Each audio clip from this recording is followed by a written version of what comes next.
Okay. I think we're good. Everyone, please restart stream. Please tell me it's gonna be stable. Okay, thank goodness. Okay. Everyone, please restart stream. Everyone, please refresh your browsers. If you can.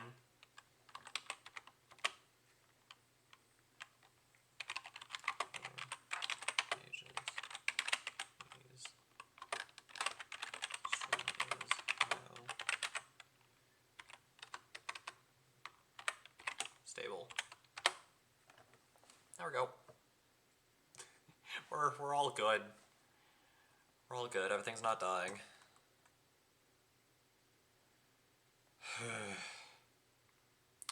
But yeah, we're playing Genshin Impact. The last time I streamed this game, we did the 5.7 Archon quest. Well, we finished the 5.7 Archon quest. Saw Conria, kind of. We tried accessing it. Could not find the, we couldn't find the actual, location, like the actual trigger point. Only to find out after stream that apparently that's been patched. So, yeah, I can't do that ever. Like, ever. Which stinks, but it's fine. I'm once again at a point where I, sadly had to do the flagship stream off camera. Oh, the flagship stream? What? The flagship event off camera, because it was literally just, like, 2 things, and it was super repetitive. So I didn't want to end up boring y'all by doing the same thing over and over and over again, so I just kind of took the initiative and completed it all myself. So, yeah. Even though it would be funny, we're not using the Skark team today. We're using the normal Xiao team. I'm also just realizing that should say, 211, not...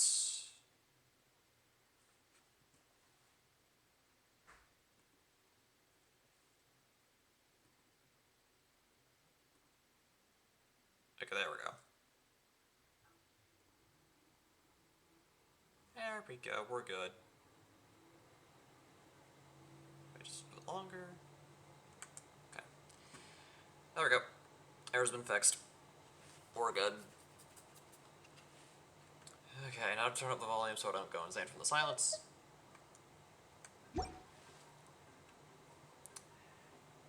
And also so that the stream does not have dead air, because I don't like it when the stream has dead air.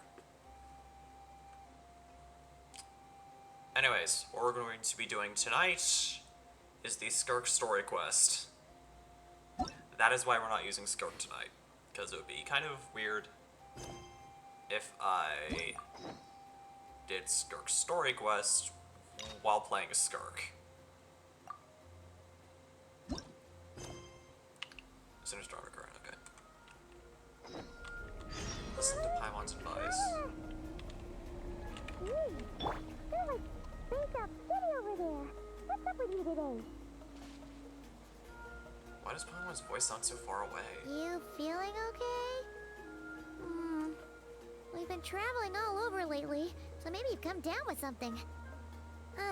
That's it. We're getting Baiju to check you over. Baiju!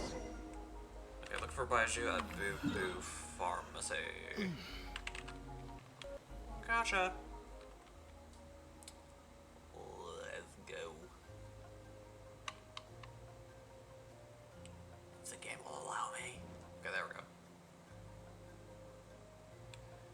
I will say that I have not gotten Dahlia yet, and I'm kind of sad. Because that means I'm behind on 4 stars, and I kind of like being caught up. But I'm pretty sure there's still a little bit of time left, I think, before these banners end. Possibly. So I think there's still a there's still an opportunity for me to get Dahlia. And if not, then well, I guess I'll wait for when he's either promoted again, or I'll just randomly get him at some point.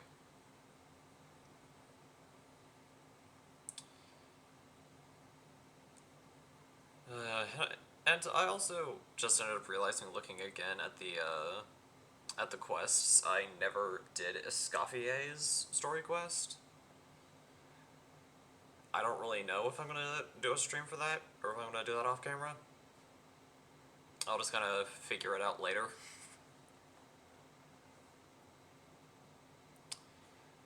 But it's fine. Our focus for tonight is Skirk, so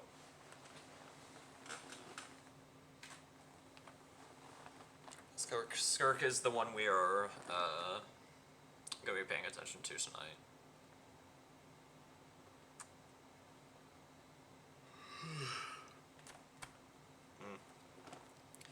Also, you will probably notice that for Saturday streams, I'm going to be kind of extra tired because I do have D&D, and it ends like just a little bit before this, so I'm kind of going from D&D straight into this. So I don't really have much leeway in terms of rest. So you will probably hear me yawn a lot on Saturday streams going forward, just to kind of warn you.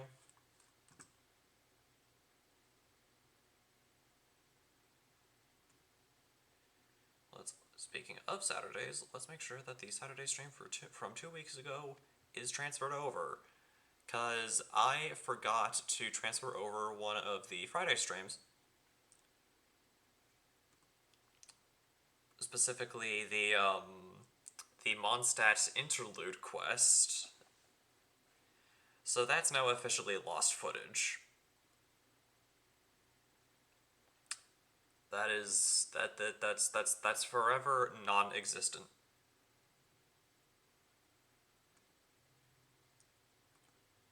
See, let's make sure. Okay, so it should be that. Did I transfer that over? I need to check now, because if I don't check now, that blunder is going to bite me in the butt. Looks like I did, thank goodness. I want to avoid streams becoming lost footage as much as I can. Okay, we're good. We're great. We're grand.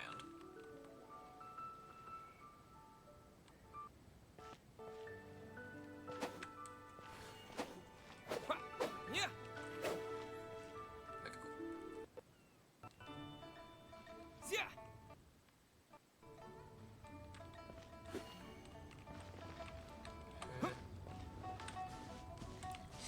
Oh yeah, and since Genshin was loading about the same time as the stream was loading up, there's probably gonna be some lag. Just to kind of warn you guys now.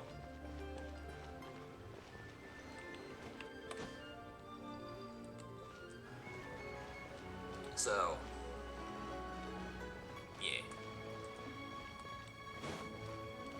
Oh. Baiju wasn't in his shop. Oh, you're looking for Dr. Baiju.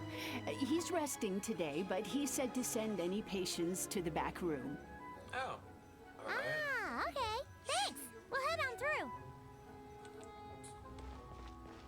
Meet Baija in the back room of the pharmacy.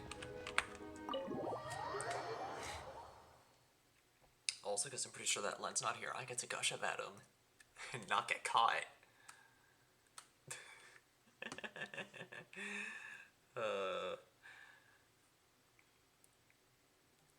And honestly, I am ever so slightly curious if Len has ever, like, been secretly watching the streams during those moments where I just talk about him for minutes minutes on end, or if he ever watches the streams back and is like, oh, I wonder if you talked about me during this stream. I still get flashbacks to the one time when I was, I think it was on MCCI, and I was talking about him for like 25 minutes. Still feel just a little bit bad. But, yeah, he's great.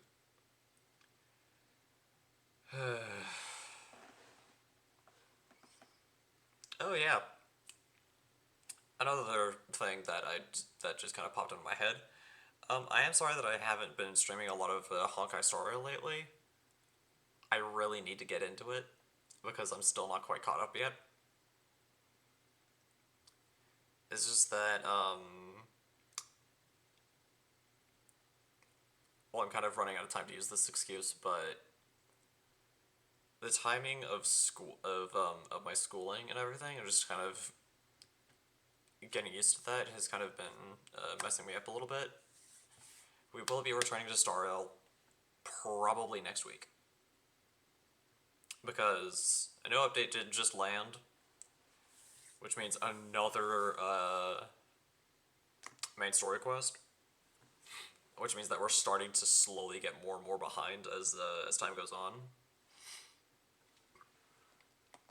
So, yeah, next week we're gonna go back to Star Rail. we're gonna try and see if we can start getting caught up. I don't know how long that's gonna take. It will probably mean streaming Star Rail for multiple weeks in a row. But well, there will be a point where we are caught up. There's going to be a point somewhere down the line where we are caught up with the rest of the world. Because, yeah, I think the current version is like 3.4 or 3.5, and we're currently in the 3.2 quest. So we're not as behind as we were when we first started streaming this, or when we first started streaming Star Rail, but we're still kind of behind. So, yeah, I think that's what I'm gonna do. Because one thing I'm definitely not gonna do is just play them in my own time, because first up, I probably will end up forgetting to do it. And second of all, it would be kind of, no, we just got kicked. Okay, we just kind of got kicked out of the back room, and I just completely lost my train of thought. Holy cow. That's right. And it would be kind of weird for me to just kind of leave the quest unfinished stream-wise, and just kind of, and then, like, the next stream, I'm like, hey, the story's all done. It would kind of be doing a disservice not just to you guys, but also to myself. Oh, hello, Changshen. Ah, looks like we have a special guest. Traveler, Paimon, welcome. What can I do for you? Hello, Baiju. It's the Traveler. He looks absolutely beat these days. He has these huge dark circles around his eyes, like he hasn't slept a wink. Mood. Except I don't have dark circles under my eyes. I just don't get sleep. And he keeps spacing out. You have to call his name several times before he snaps out of it. What do you think it is? Is he sick? Oh? Is the Traveler prone to sickness? I find this surprising.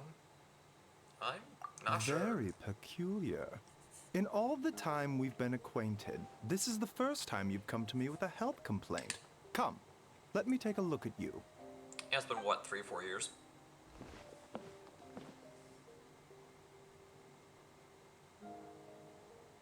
Four, I think.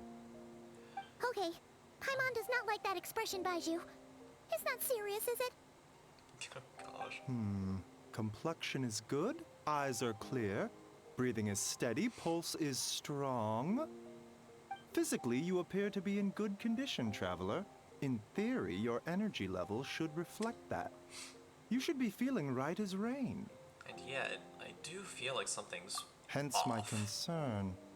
A clean bill of health is usually a good thing, but in this case, it likely means your situation is more complicated. Great.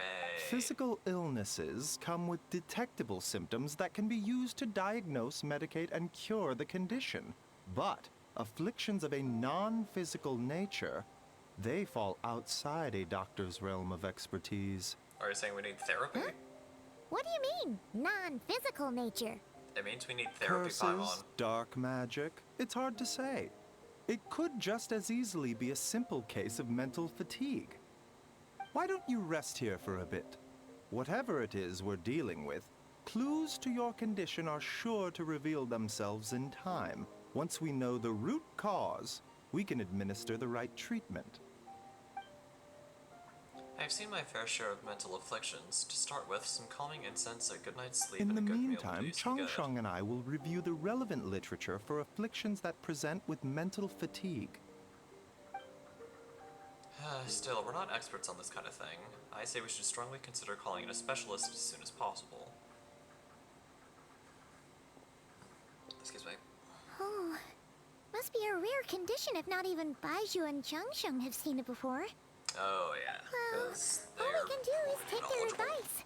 You look like you're about to collapse anyway. Oh, Just yeah. get some rest. Paimon will be right here by your side. Fingers crossed you'll be all better when you wake up. Yep, here's open.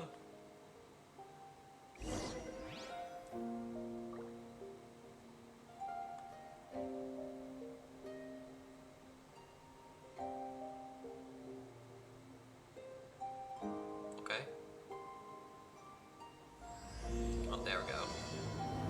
Whispers betwixt stars and night.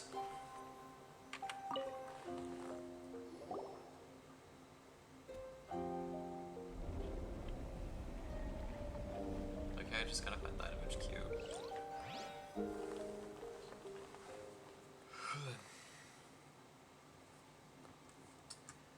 Who dares DM me at this time? Who sent me a message? Oh.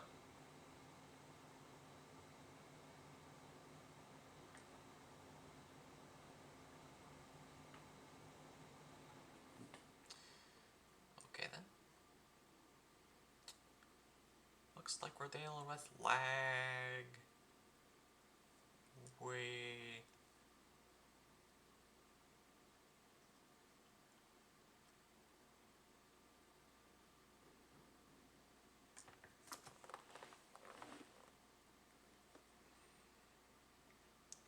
I'm checking Discord through my phone.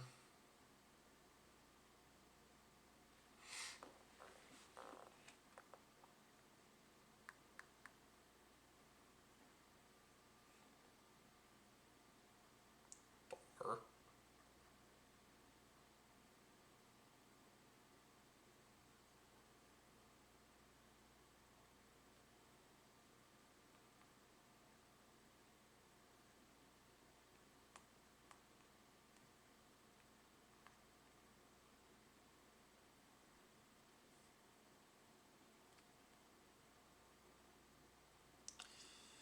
Anyways.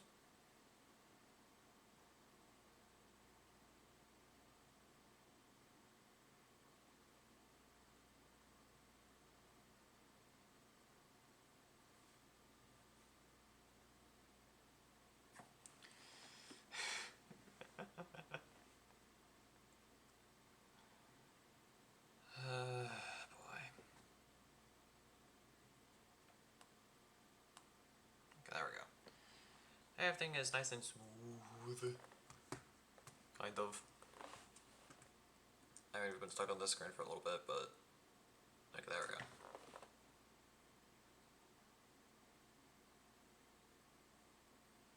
No, but... the game broke because I started looking at it.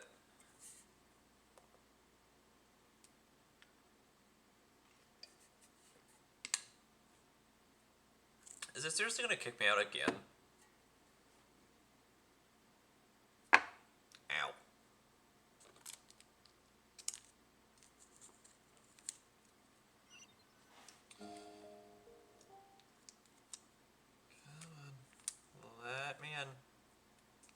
I wish to continue the story this stream and not have to save it for the next one.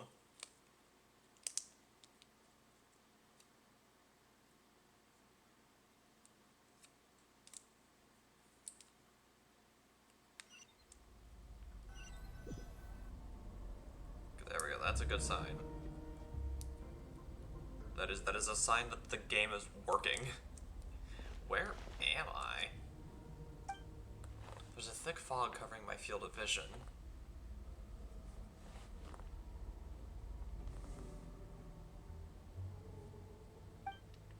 This feels more real than a dream, but too chilling to be real life. My breath freezes in my throat before I can even exhale it. It feels like my soul has been wrenched from my body and thrust into this strange and unfamiliar space. I feel like something akin to this has happened before when we met Auroron.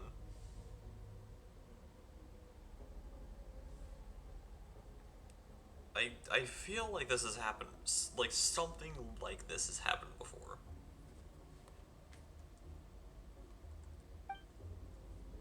Whichever direction I look in, there's no end in sight.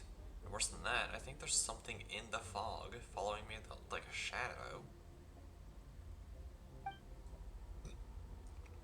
Excuse me?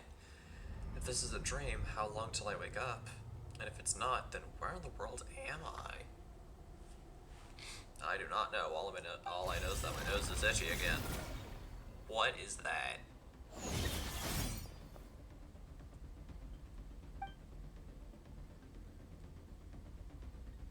Yeah, that's kind of weird. There's a strange light coming from the wound, and I see this familiar-looking spike retreating back into the darkness. Deep inside, it feels like a part of me is missing. And now another wave of fatigue is washing over me. That is concerning. That is something that should be a cause for all of the concern.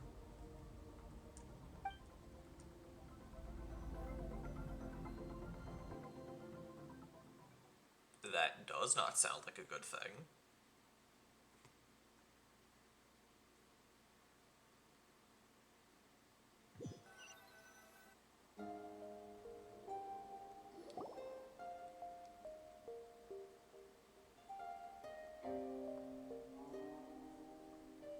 Also, something I just realized is that we're going to be able to watch another special program within the next few weeks. Traveler! Traveler! Rise and shine! Time to wake up!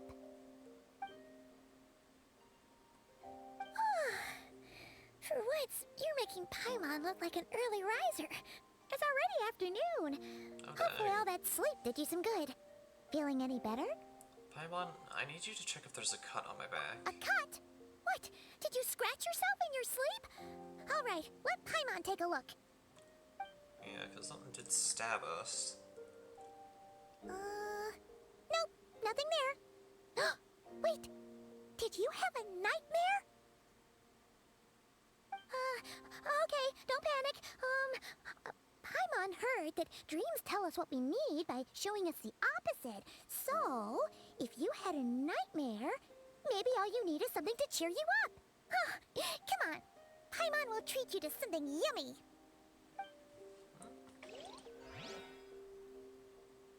Yeah, sure, we can... I mean, then again, I did have dinner earlier, so I'm not really all that hungry, but... Okay, can't say no to food.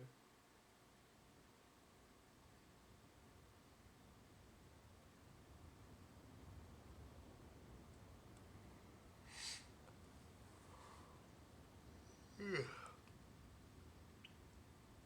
would say sleep sounds wonderful right now. Because in all honesty, and I know that I've probably explained this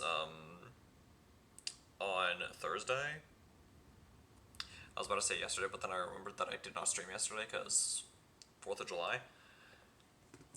I do remember that I probably explained this on Thursday, but I have, like, this week has been, like, this week, I just have not been sleeping well. And it is absolutely wrecking my energy. Which is why there was only one stream on Thursday as opposed to the normal 2.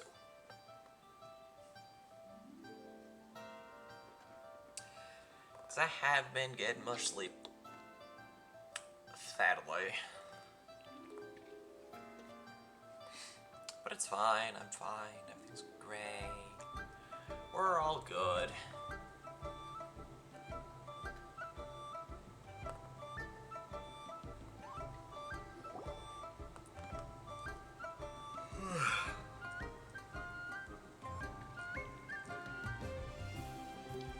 You and Paimon head to one main restaurant. Sensing that something isn't right, Paimon orders a bunch of dishes to cheer you up. What? So, in this dream, you were trapped in a weird place with thick fog everywhere, and then a spike came out of nowhere and stabbed you in the back? Basically. Okay, well, that's a new one. Are you sure it was a dream? Because from the way you describe it, it sounds like you were really there. Yeah, it's weird. But then again, you woke up right where you went to bed. And you were definitely in a deep sleep this morning. I don't know what to make of it either. Maybe it's just maybe it was just a very lifelike dream. Then it's decided. Paimon will stay up and watch over you tonight. If anyone tries to mess with you, Paimon will beat him up. Paimon, while it is exceedingly sweet of you, I doubt you'll have much success. Wake you up first, and then we can beat him up together. Yeah. Paimon's smile is a way of putting me at ease. Paimon's bean. But what I saw is still bothering me. That dream was so chilling, and it almost feels like there's something watching me from some corner of the world even now. There is actually a fear based on that. I don't remember like the specific name for it, but it's like the fear of but it's like this fear that somewhere in the world, just somewhere in the world, anywhere in the world, a duck is watching you. I don't remember the name for it. Oh wait, I have access to the internet. I grant myself that answer now. What is the fear of a... Yeah, what is the fear of a duck watching you? Something is missing. Did you just say something? You heard that too? The flesh remains hello, whole, Skark. but the soul is incomplete. Left unresolved, the mind will wither away along with it. Ah! What the? Wait! Paimon remembers you! Your child's master! Orc? Close. Skirk. Also, I just found the name. Anatidaphobia. The irrational fear that somewhere a duck or goose is watching you, even if they aren't actively threatening or approaching you. Yeah. While it may seem humorous, those with anatidaphobia can experience real discomfort and even avoid situations where they might encounter ducks. The fear can stem from a traumatic event involving waterfowl or simply be a manifestation of a deeper anxiety. Looks like you guys learned something new today. And so did I. Anyways, hello, Skirk. Right! What are you doing here? The last time we saw you was at the Primordial Sea in Fontaine, right? But Yep. then we left and never learned where you went after that. Yeah, it is true. I mean, you threw Child into a void, disappeared, Child's been and we looking didn't hear everywhere for from you you, again. by the way. What brings you to Wanmean Restaurant of all places? You came here looking for us? And were you the one behind that hocus pocus just now? Paimon asks a lot of questions. What is it that you saw?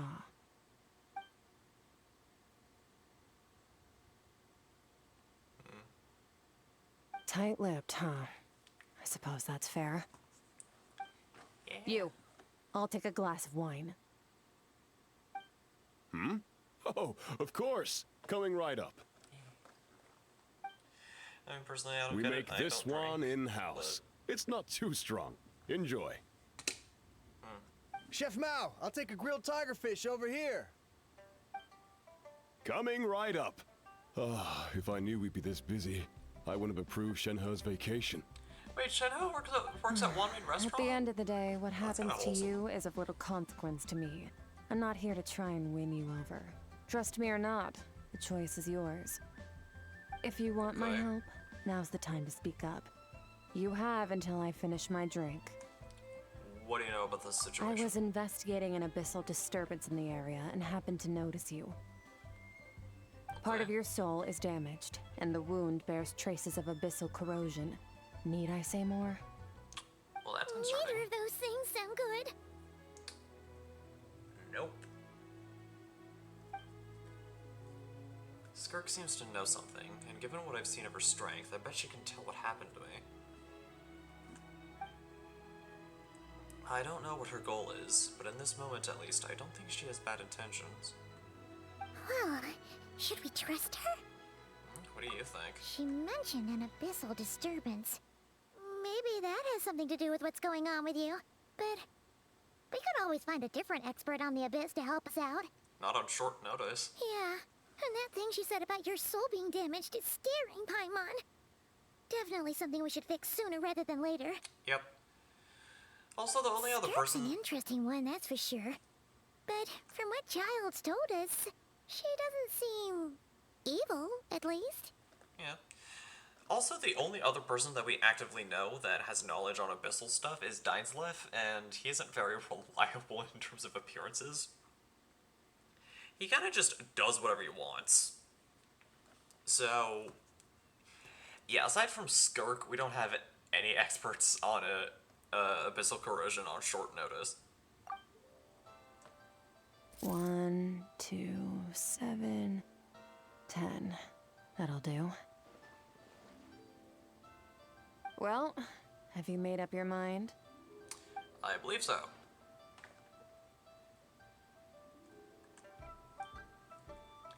What I saw was a dark space shrouded in a dense fog that wouldn't disperse. Of course, we fill her in. So that's all we know, Miss Skirk. Ma'am, can you help us? Hello, hello, Neptune! Hello, hello, hello. So, you couldn't disperse the fog. How you doing? I understand. Come find me in the Guili Plains when you're done here. Oh, and I left cash for the drink on the table. Settle the bill for me, will you? Yeah, sure. Okay. Huh? Oh, she just vanished. She disappeared. Apparently. But yeah, hello, Neptune. How are you doing? How's it been? Wait, hold on. You overpaid. Here's your change. Oh, no. This includes the drink, so it should be the right How amount. goes it? It goes good. I'm very eepy, I but didn't think it goes you two good. ordered a drink. How goes it with you? We didn't. It was that lady who came and sat with us, remember? You brought it out to her yourself.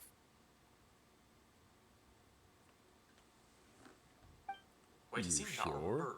I could have sworn there were only 2 of you at that table. Does he not remember Skirk being there? What'd you put in their dish, Chef Mao? Some kind of hallucinogenic mushroom? You got them seeing things. Well, that's interesting. Seeing things. Wait, so neither of you noticed her? Young lady? About this tall? Wearing It's a been purple obsessed dress? with the DVD right now, so She I'm ordered spamming a glass it. of wine. Oh, Yeah. now you mention it, that vaguely rings a bell. And it looks like I did open the wine I mean, jar, considering so the updates that have must have just stopped slipped by my recently, mind. I In any can't case, really blame you that for settles it. your bill. Come again soon. So,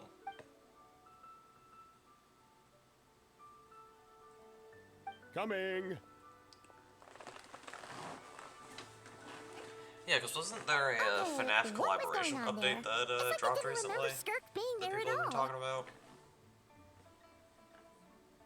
Even Paimon was half convinced we hallucinated the whole thing. But that Mora she left for us was definitely real. Yeah, that is kind of weird that Skirk just kind of... This whole situation is giving Paimon the creeps. But anyway, she told us to head to the Guili Plains, right? Let's not keep her waiting. Probably a good idea.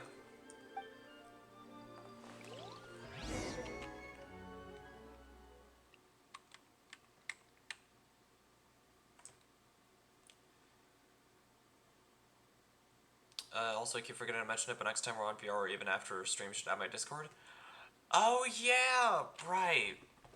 I keep meaning to ask you about it. I keep meaning to ask you about that. But yeah, I really need to remember. I can solve that problem now.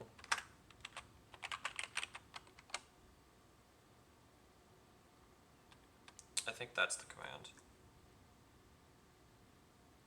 I know there's like a specific commands that I put in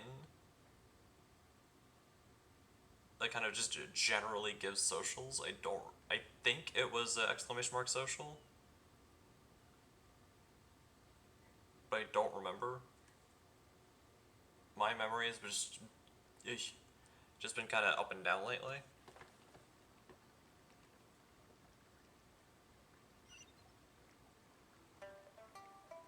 Hold on. Let's see if I can pull up Nightbot, so I can remind myself what the command is.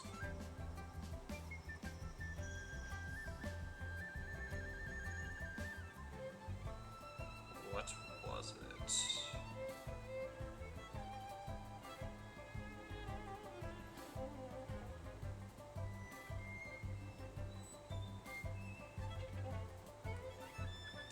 Oh, close. Okay, I was like a letter off. Hold on.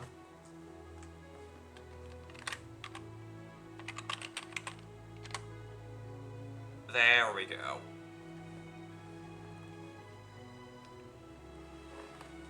Reduced to just standing around. How absurd. So yeah, if you just put that into, yeah, if you just put that into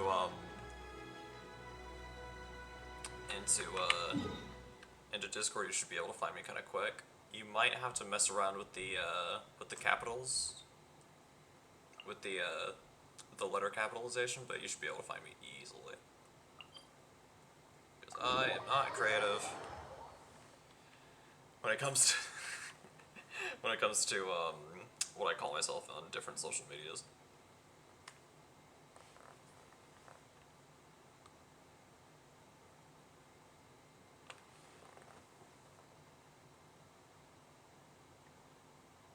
But yeah.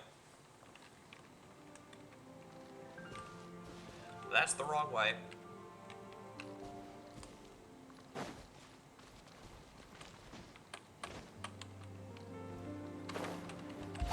Poof.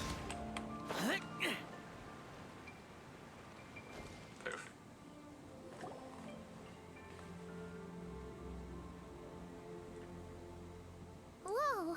What are all these rift hounds doing here? I don't know. Huh. Looks like they're collecting something. That's kind of weird.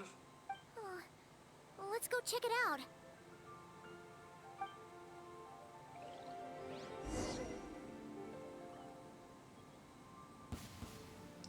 Oh, we're fighting these guys. I'm going in! Whoop. The wind knows me. Up. Then over. Clouds high. The birds call!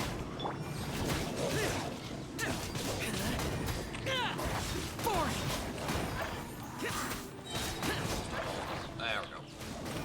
Oh, you messed her escaped. Yeah. Over here.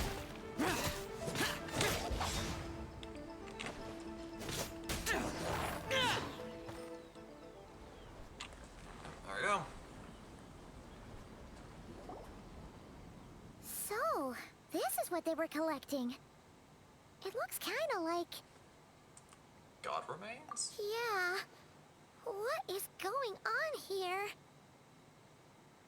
From the moment they are born, all beings with great power have an impact on this world.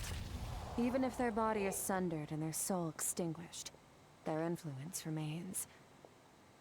Gods are the most common example of that. The remnants of gods who fell thousands of years ago remain buried deep within the earth, carrying within them a warped will and a dark curse. Together, these remnants form what you call God remains, and it appears that some of those sealed here were dug up and removed. There are traces left, but they're fading fast. Paimon, what are you doing? What are you doing? Nothing. Just wanted to make sure you were, real?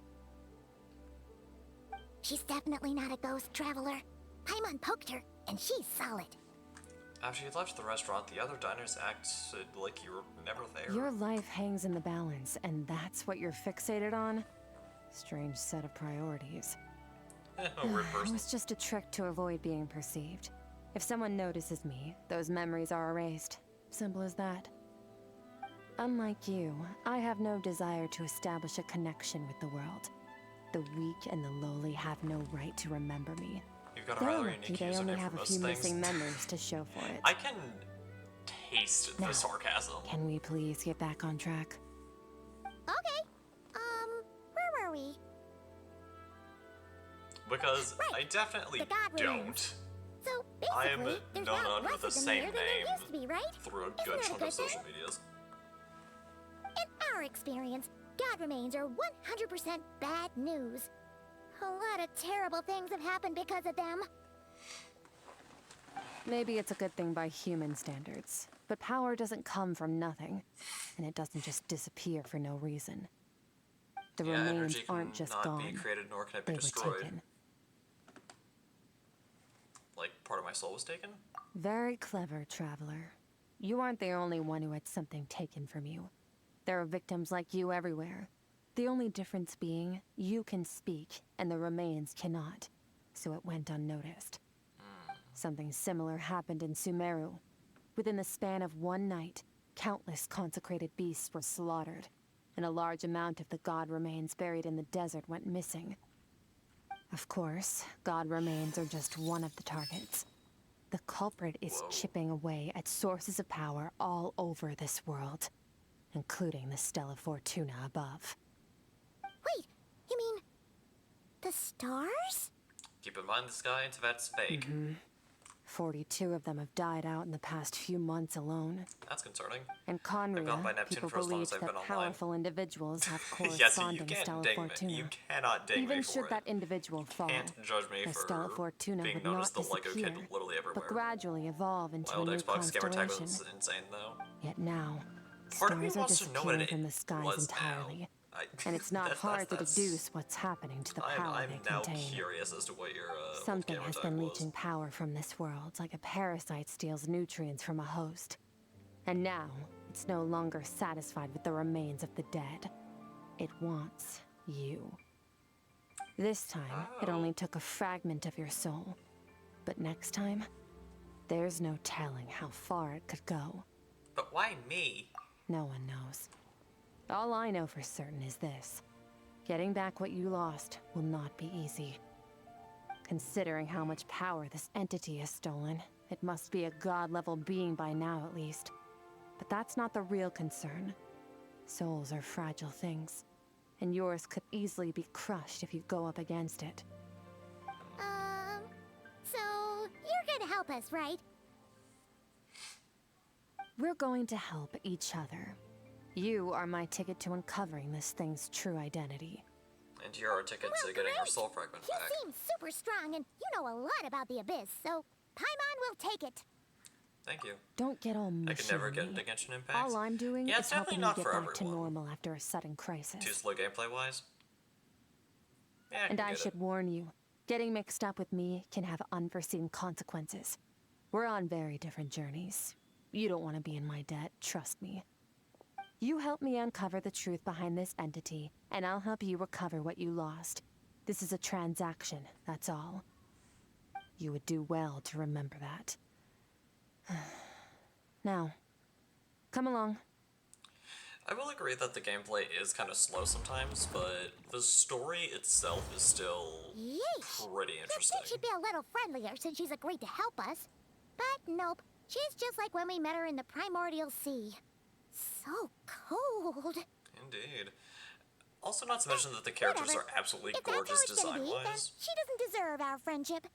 What she does deserve is a super embarrassing nickname. I wouldn't recommend giving Skirk an ugly Paimon's nickname. got it. Frosty the Lavender Melon. Serves that Ice Queen right! And you could just call her Ice Queen. Anyway, the important thing is that we get that piece of your soul back. So, let's follow her and see what sort of plan she's got. Yeah, let's see what Skirk has planned. Here we go.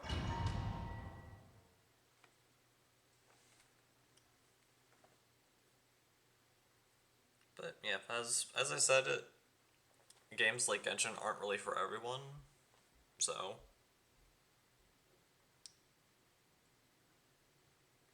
verbal typo, most of the characters are hot. I will not argue with that. Most of the characters are indeed hot.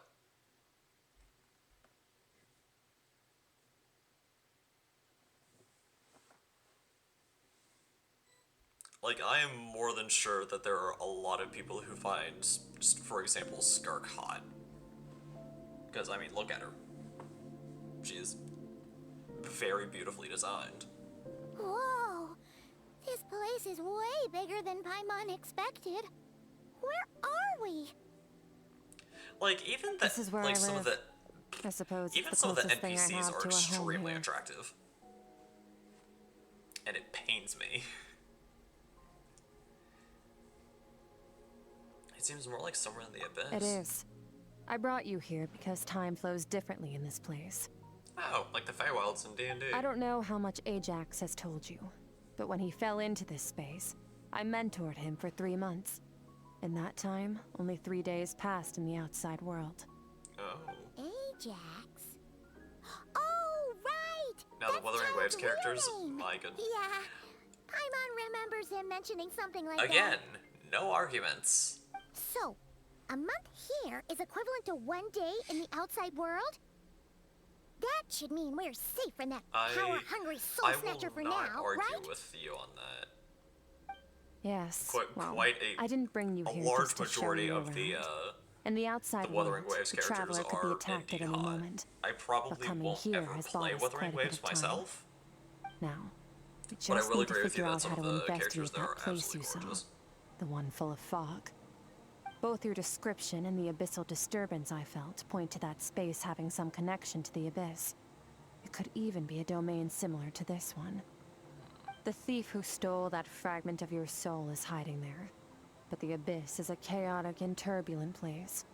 If we want to pinpoint their location, we need to see what that space looks like without the fog. Abyssal power can grant a special I think form it of is Wuthering sight. Waves. There's like a very Have flamboyant, you ever wielded abyssal power pirate-looking before? character. I don't remember his name for the life of me. But that is like a very good example of very attractive Wuthering Waves characters. And of course, maybe me. Of course, it's a guy. But yeah, what's his name? Neptune, help me out. I think it started with a B.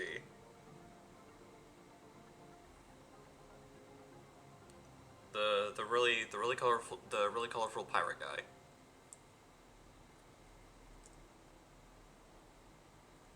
Okay. But yeah, Do you plan to we've learn? never. I'm kind of at odds That with the tracks. Abyss. All the information you have suggests the abyss is something sinister. And that abyssal power is a wild and dangerous force that always spells disaster. Yep. And you're saying that's not true? Depends on your perspective. Floods and hurricanes take countless lives too. But if one day you gain the power to control them, what was once a calamity is now just another tool in your arsenal. Yep. I'll respect your opinion, though. Just means we have to turn to the second best option. Which is. A little abyss crystal I can't that remember that contains guy. my Okay, power. so that makes two of us. Wear it on your head, and we'll be able to perform dream Kalchar- mirroring when we fall Kalcharu asleep. is hot. Dream mirroring? Definitely. I will. It means I will experiencing definitely whatever give the you other that person one. is dreaming. Everything Okay, you now I need see, to like look this guy think, up and because feel. it's starting to really Since you bother me haven't that I studied can't the remember his art of name. using abyssal power and have no plans to jump in the deep Hold end on. right now, I'll have to do the investigating for you. With dream mirroring, every time you slip into a deep sleep, The irony, I'll talking about see with Wuthering my Waves own while eyes playing whatever Genshin scene Impact. plays out in your mind. Then, I can guide you through the dream environment, and we'll take back what was stolen Is from it you. this guy? Huh. You make it sound so simple. Ah! Found him. Brant. Mr. Brant is the colorful pirate-looking guy. Tough to say. This is an unprecedented That was situation that. for Okay. both Now, of us. now my mind is at Even ease. assuming we do manage to find where I this was entity is trying to hiding. remember what his Like name I said, was. getting your soul fragment back won't be easy. To play it safe, I need to give you some special training first. Ooh. Wait, you're gonna teach him some of your martial arts?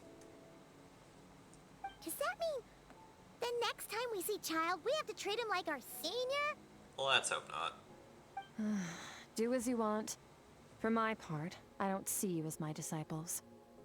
You're already a pretty good fighter. All I'm planning to do is build on your current skills and train you for the specific scenarios that I think we might face.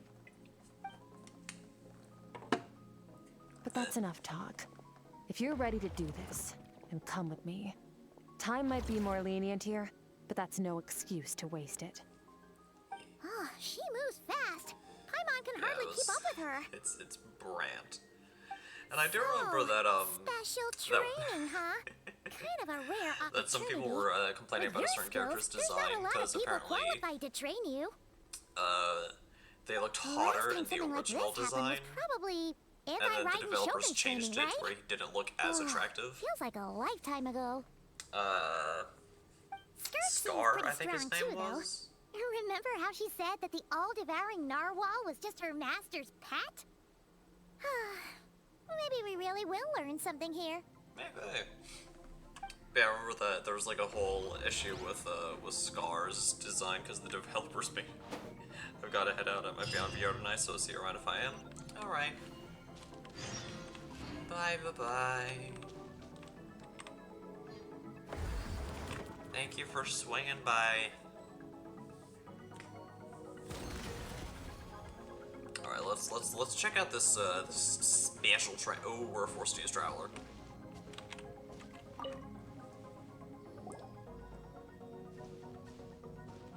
Ready? Bring it on! Yeah, let's do Your it. training will be split into 3 stages. Testing your blade work, elemental abilities, and reasoning Feel skills. free to reach out via disc, whatever. We'll start with blade work. You're no All rookie right. in this area, so I won't bore you with the basics. I will be sure During to do your that. long journey, you've no doubt sparred with a lot of talented sword fighters. Consciously or not, you will have picked up all kinds of techniques from them. You bet. There's Kaya, Master Jean, Kuching.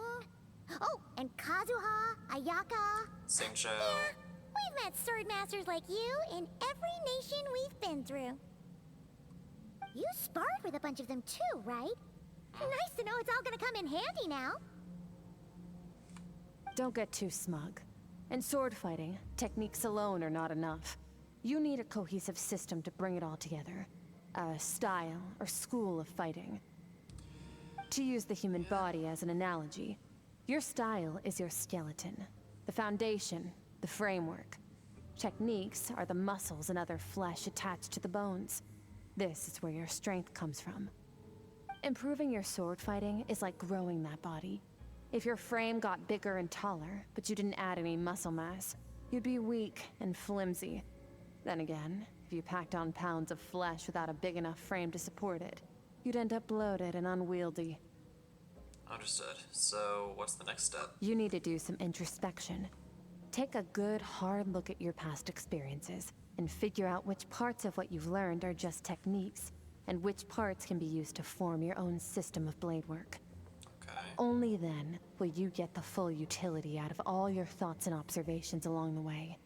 Only then will every strike you deliver make perfect sense. Wait, is that it?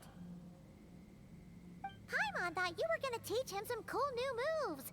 Like when you went swoosh and opened a tunnel to another place. One day, you'll reach a new level of power where you realize that even that's as basic a trick as any other. But right now, our sword styles are so wildly different that teaching you mere techniques is pointless. There are no shortcuts in the pursuit of power. Failure is your best teacher, and rigor is your coursework. Alright. That's all I have to say. Time to make a start. Train until you're satisfied with yourself. Okay then. Now focus. Destroy the crystal columns as swiftly as you can.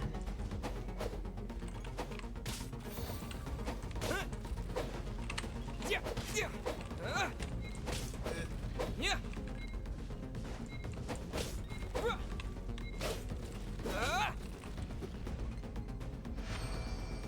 Okay.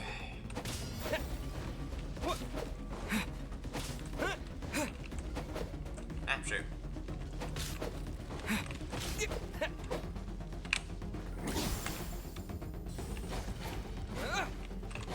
Oh, this is making Paimon's head spin. Hang in there, traveler!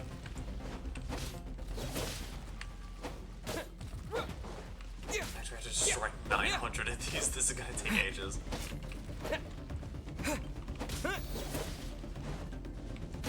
Yeah. Yeah.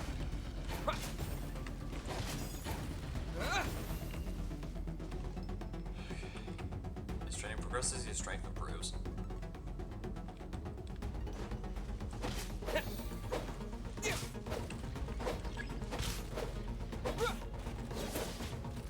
Whoa!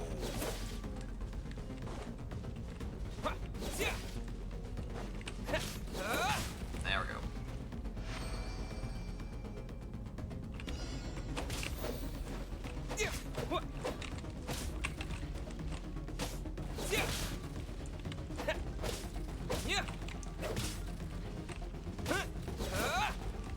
Okay,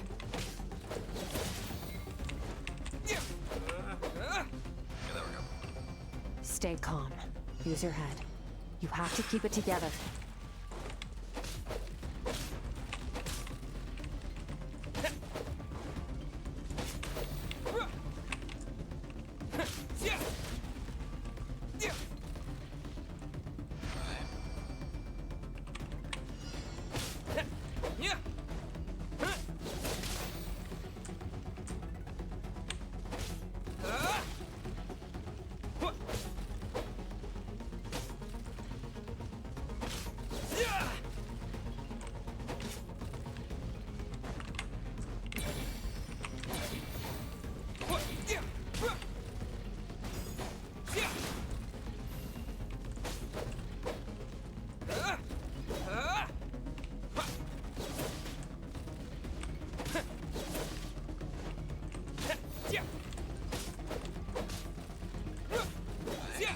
Seems like I'm making charge attack plays. There we go.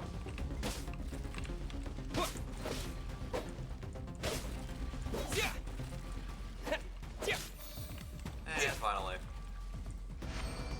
Alright, there we go. First try.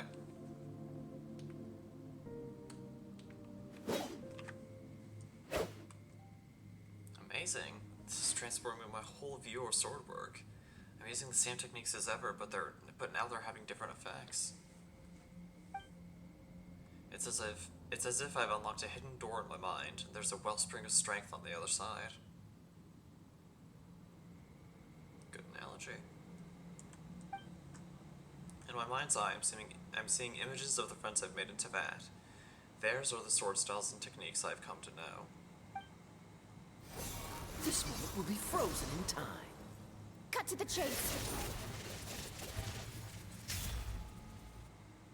Consider a moment of true mastery that you've witnessed in another person, and ask yourself, what lies beneath the surface? What's their guiding philosophy? What's their state of mind as they maneuver their weapon? Now take that and practice it right away with speed, skill, and strength, over and over, until your hand is one with your mind. This is the only path to true growth. Step on up. Dance with the waves.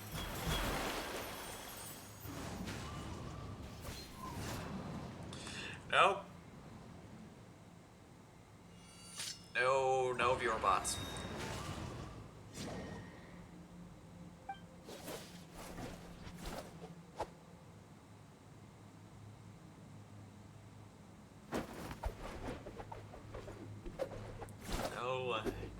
viewer bots in my corner of the internet.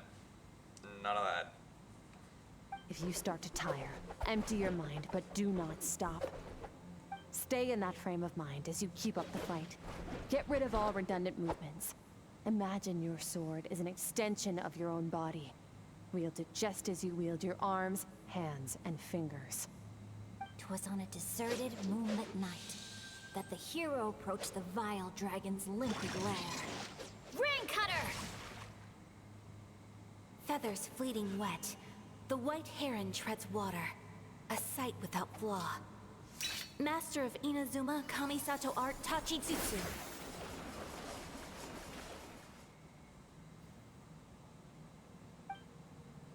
With each slash of my blade, I feel my strength increasing. I don't know if my weapon can contain all this power.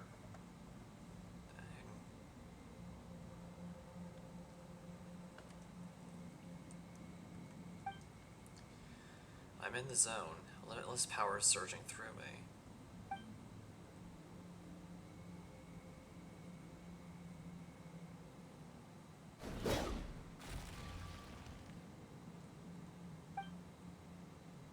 You slash and swipe to leave exhausted every ounce of your energy. Looks like you've made some real progress. That concludes your training session. Awesome! Paimon knew you could do it! Yeah. How do you feel? Exhausted. I'm fighting to keep my As eyes you open. should be. Time flies when you're training hard. You've actually been going for several days now with no rest. Oh gosh. Yeah. Meanwhile, Paimon's had a whole bunch of naps. But you were so focused, she didn't want to interrupt you. Go get some sleep. I'll be doing the same very soon. Let's hope you see that foggy place in your dream, so I can get this investigation over and done with. Oh, right. Rain of sunshine you are. Anyways. Oh, through here. Excuse me. Oh, it's a little campsite. That's adorable. Rest. Okay, looks like for this part of the quest we are forced to use the... Looks like for this part of the quest we are forced to use the Traveler. No matter what team we put together. So I very much could have used the Skirk team if I really wanted to. But, no going back now.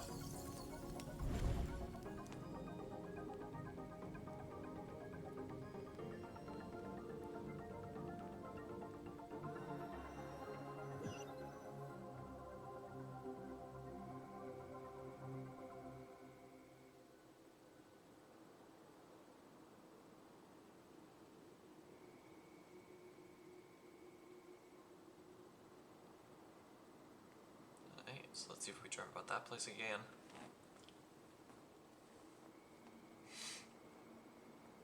I am surprised that it's already been an hour. Jeez, time flies when you're having fun.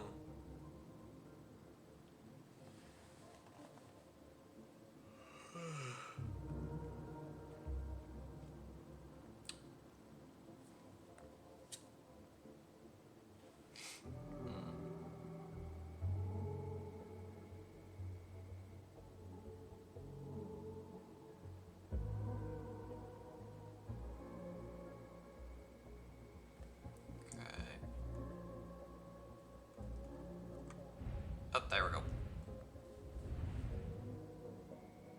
Well, this looks different.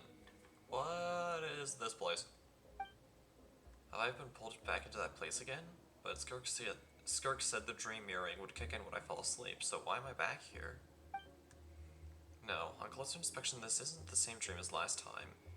It's dark and gloomy, but there isn't that chilling fog that made my hair stand on end. Hold on. If dream mirroring is a two-way process, maybe I'm seeing inside her mind while she's exploring mine. If this is her inner worlds, it's pretty bleak. I can occasionally make out the sound of a flowing stream, but other than that, it's so empty. Oh, that's adorable. What is it? What is it? I want to hug it. I want to squeeze it till it pops. What a strange looking creature. Where did it come from? I think it wants me to follow it. Might as well see where it leads.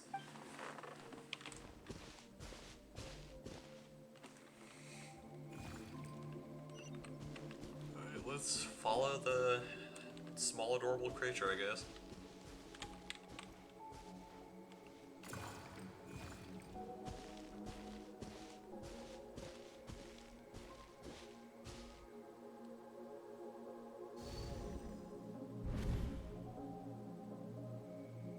Skirk, why are you skipping classes again? We've talked about this.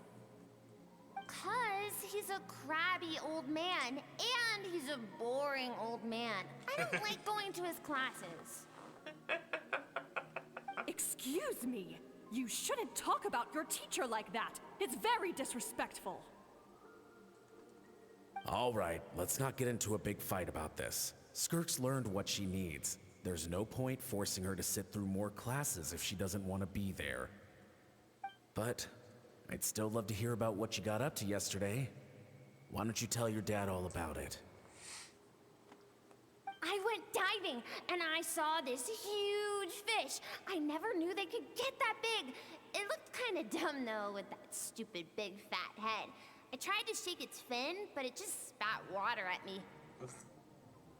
Skirk sounds so and sassy. today, I'm gonna go to that prairie up north. There's supposed to be this giant bird there that can spit fire. I bet if I climbed on its back, it could fly me all the way to the stars. Then I suppose your old dad should get one as a pet too. Otherwise, how are you gonna hear me call you for dinner up there in the stars? Yeah. When it's time to eat, I'll come back on my own, Zilly. Anyway, gotta go. Bye, Mom. Bye, Dad. Wait! Put on a coat at least. You'll catch a cold. I'm talking to you, young lady. You spoil that child, you know. Ever since that merchant ship arrived, she practically lives outside. Always going on about exploring the beyond one day, whatever that means. Let the kid do what makes her happy. Besides, we both know you're all bark and no bite. Come on, our little adventurer is gonna be hungry when she gets back. Let's get started on dinner.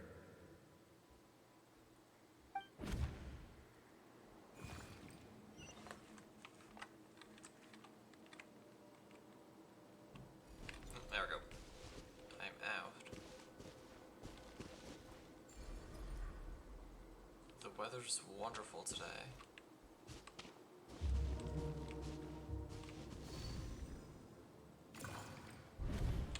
The stars shimmer high above.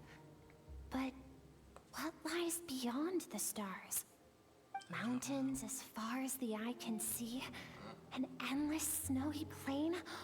Or maybe buildings taller than the sky, like the people from the merchant ship said? I can't be the only one asking these questions. The universe is fascinating. If only I could meet some other people like me. We could set sail together and explore every corner of the world. I'm sick of being a kid. There's so many amazing things out there, and I'm ready to see them all. But for now, I'm starving. Better get back.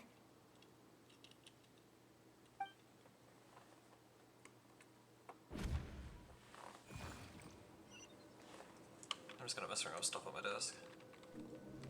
But yeah, it looks like we're learning quite a bit about... Huh, what's over there? But yeah, it looks like we're learning quite a bit about Skirk in this place. Something's going on.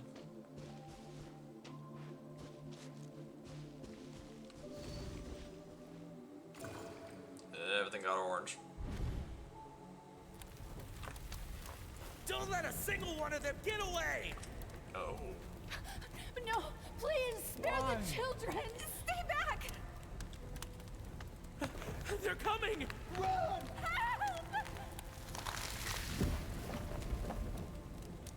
Eliminate the threat. Take him down. Don't be scared.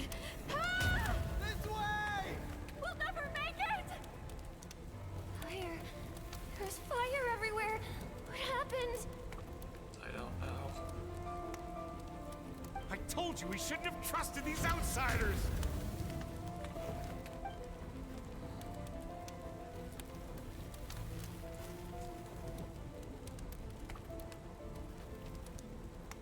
Why are you doing this?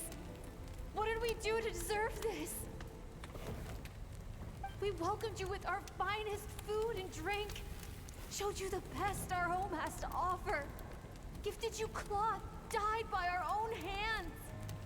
And this is how you treat us? Run!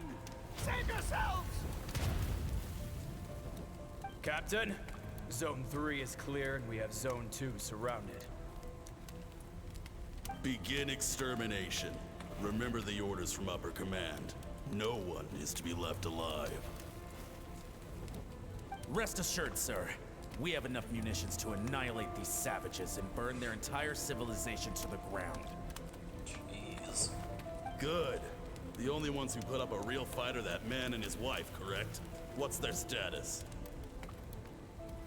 We shot the man in the ankles and the wife broke her wrist attempting to fight back. They won't be doing much more fighting. They're holed up in their home for now, but they won't last long. To prevent them from making some kind of last stand, we're planning to clear out the other zones first so we can send a bigger squadron to surround them. Well, well. Turns out some of these beasts do know how to use their claws. Now the threat these savages pose will be undeniable. Let them cling to what's left of their lives for a little longer. Once the other zones are cleared, I'll cut off their heads myself. Oh. Well, he seems nice.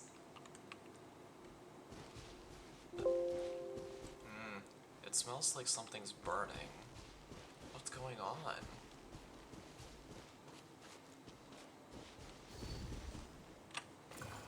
That's what I'm wondering. Dad? Mom? Skirk, you're all right? Thank heavens. I'm so happy to see you, sweet girl. But you need to go. It isn't safe here. They'll be back any second. What happened? You're bleeding a lot. Dad?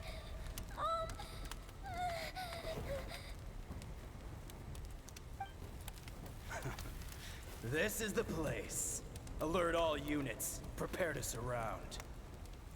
Oh boy. Run, Skirk! Run as far away as you can. Don't trust anyone.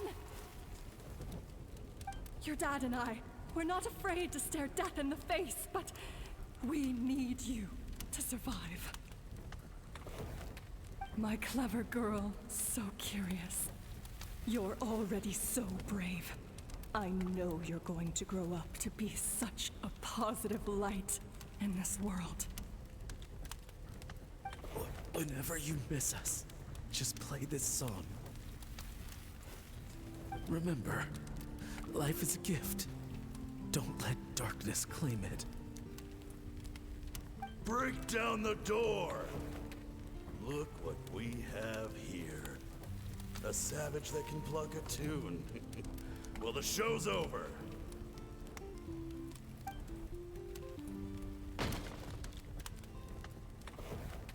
You! Stop singing! Shut it! I said shut it or I'll make you! Fine. Have it your way. Jeez. That's what I'm wondering. What was that?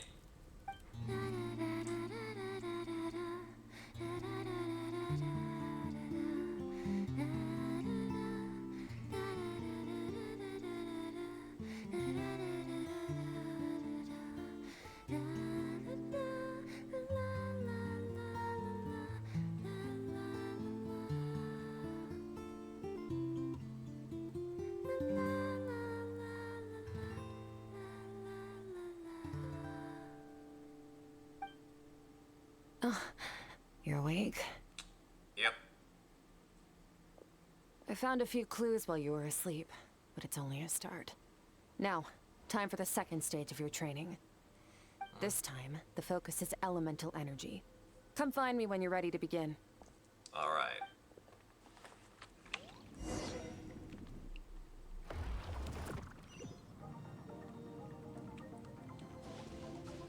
Alright, second round, let's go. Man, staying in the abyss feels so surreal, don't you think? Yeah, it really is. No day and no night. It's like time hardly exists. If we weren't careful to keep track, it feels like we'd have no idea how long we've even been here. Well, For sure. except for the fact that Paimon still gets hungry like clockwork. You go do your training. Paimon's gonna grab a bite.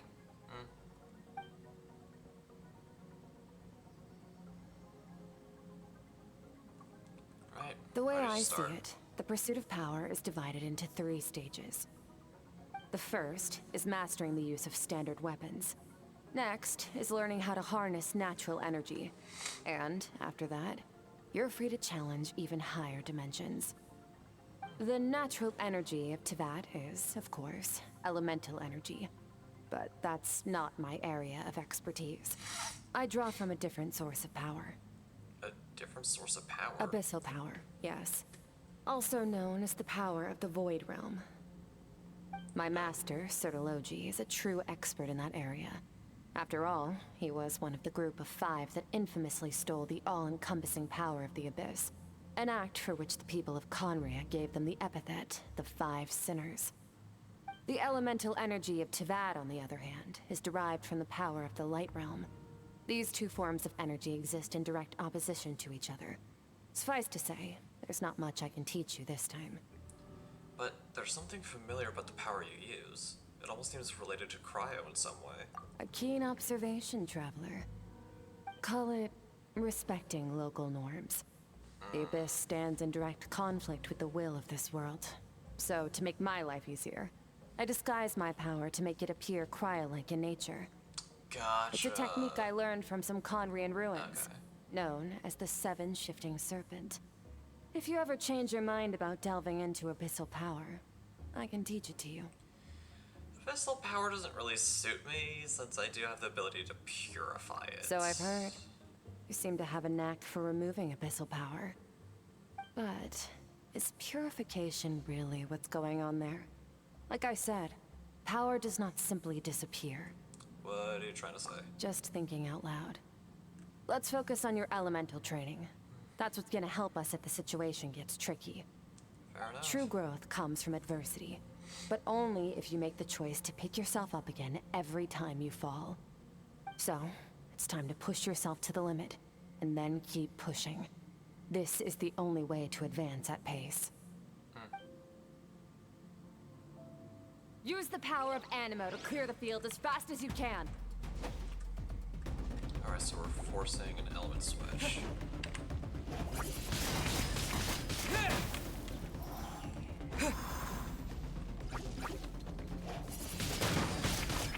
Wind blade.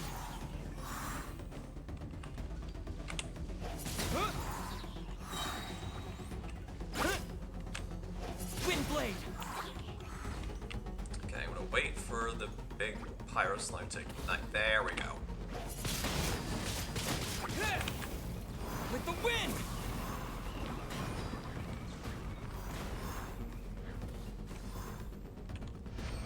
Good. Observe your surroundings. Look for things you can use to tilt the scales of success in your favor.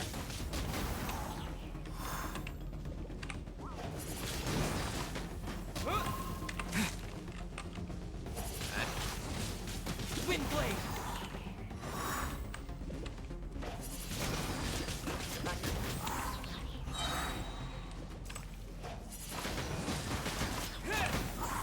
Disappear. Ah, I absorbed cry with that. Not what I was intending.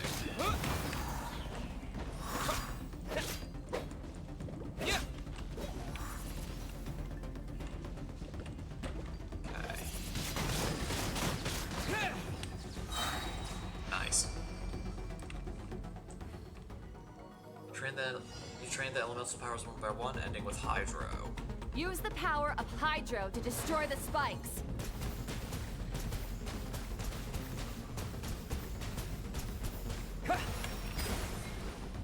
And I get the last one. There we go.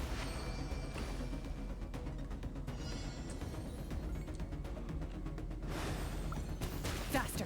Don't give them a chance to strike you. You need to be quicker than you were in your dream. You can't afford another injury like that. Good.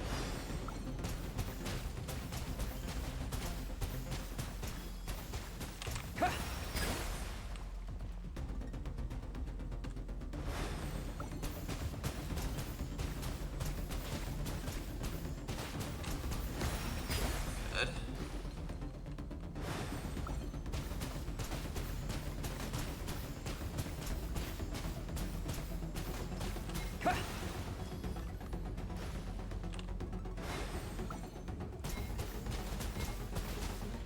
Go! Okay, there we go.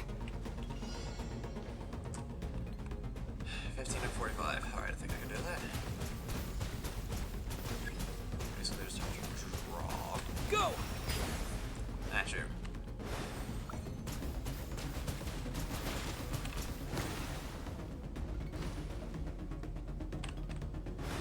Go.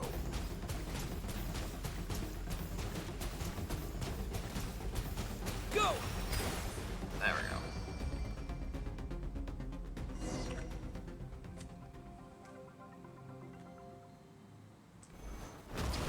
Along my journey, I've gained different elemental abilities in different lands, but I've never trained them all at once like this. You need to understand what makes you special. The ability to wield elemental energy without a vision and switch between the elements at will. Well, It means your yeah, we have to go to aspirations need statues. no approval from the gods. Your power is not bound by the rules of this world. So be bold. Do not be afraid to chart your own path. Which makes me curious on something. If the next region we're going to is Nodcry and not Snezhnaya, are we going to be unlocking anything? Like, are we going to be unlocking like a special power just from Nodcry, or are we getting Cryo Traveler before Snezhnaya? Like, what's the plan for that?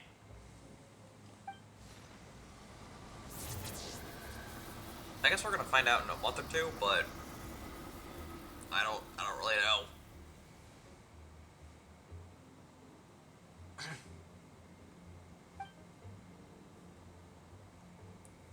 I'll figure. We'll find out when the time is right.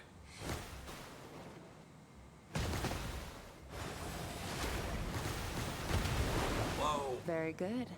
It seems you've reached a deeper level of connection with the elements. How long has it been this Long time? enough for you to lose yourself in your training, which is a good sign. Relentless practice with the elements has drained all your strength, but it's also what allowed you to make progress. Get some rest. When you wake up, we'll proceed to the final stage of your training. Alright.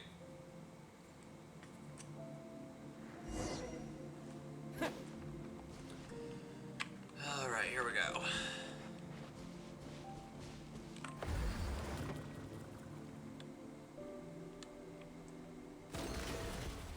Maybe Nodcry is where we'll learn to switch between elements at will, without having to go to the statues of the Seven first. Because I will say that is something that people have been wanting for a while, especially since in Hoyoverse game and in other Hoyoverse games like Star Rail, for example, it's a lot easier to switch for the MC to switch quote unquote elements or tactics.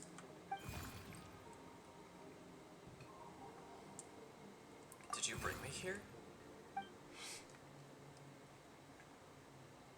Just look at the throat. No response. The strange creature just floated away. What is that thing? What's it doing in Skark's inner world? And where is it taking me this time? find out.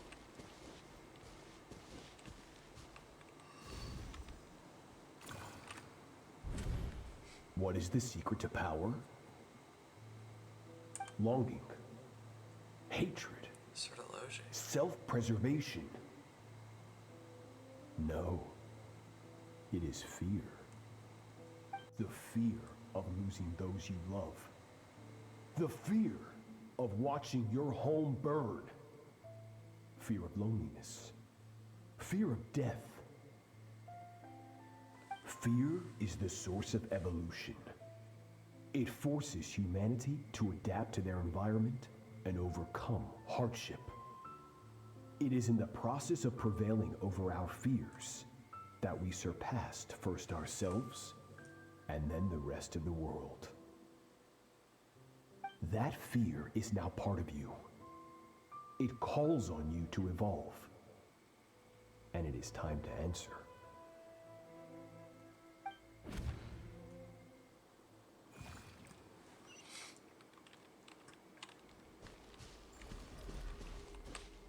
Now it hurts. Daddy, Mommy.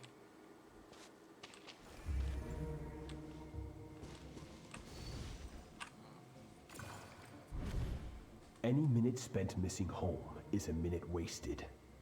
Practice your sword work instead. Do not make me tell you twice.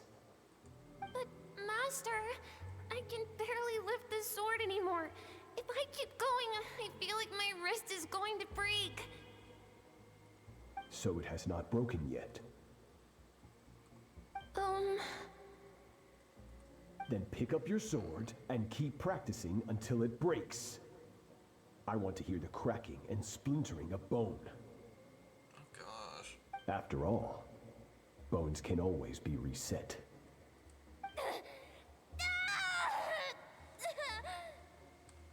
Jeez. I can't breathe. Everything's gone black.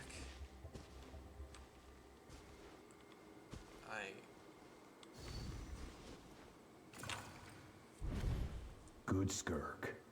Once again, you survived. How do you feel? Cold. In pain. These are signs that you are adapting to the abyss. Each time the flesh is torn and the spirit crushed, each time you claw back from the brink of death, you become stronger. I now understand why these people sought to destroy your homeland.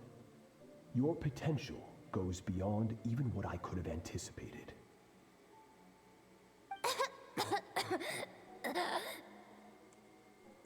But you still have much to learn in your pursuit of strength. Your mind is rife with distractions. From now on, I shall show no mercy in your training. You must learn to shut out all the pointless emotion, crush the self that makes you weak, and become master over your physical form. Get up, Skirk. Wipe the blood off your face.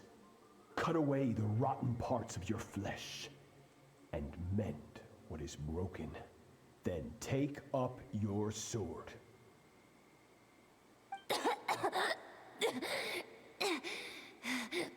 Yes, Master.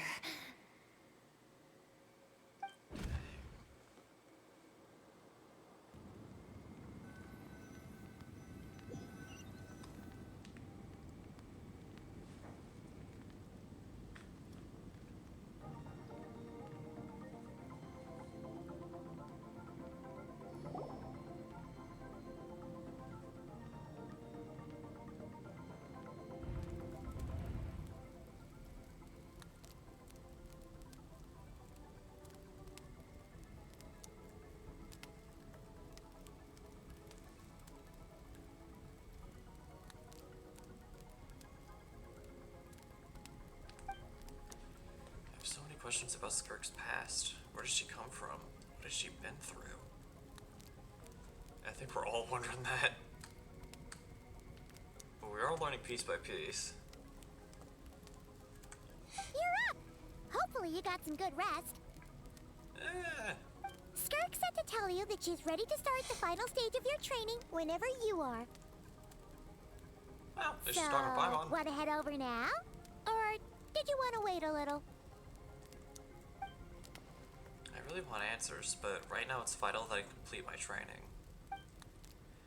Once that's done, I'll find a chance to talk to her.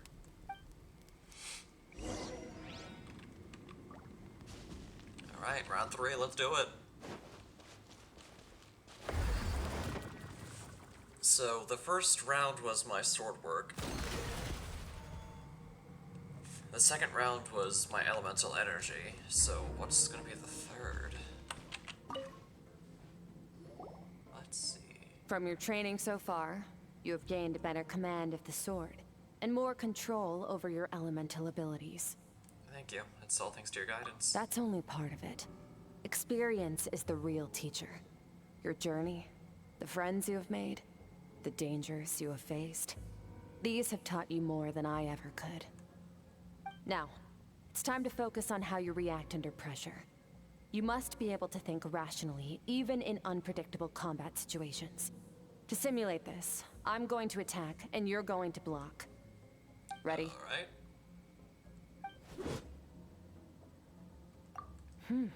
Not bad. That defensive stance looks near unbreakable. Just like your sister. Oh, that reminds me. You still don't know what happened to her, do you?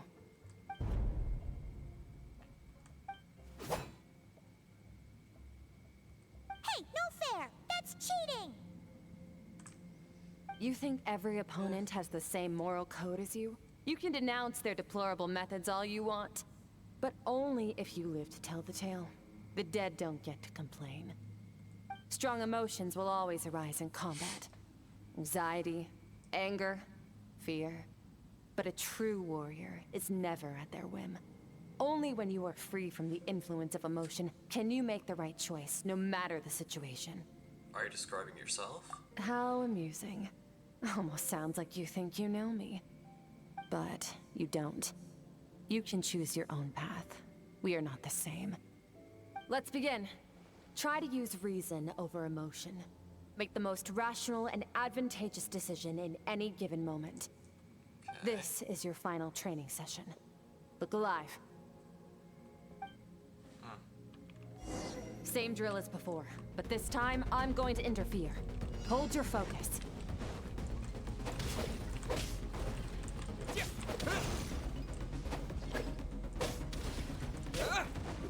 Nope.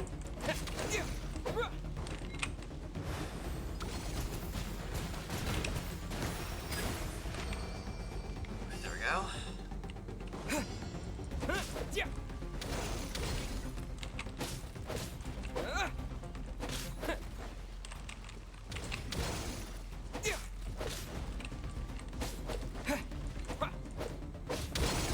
Ow.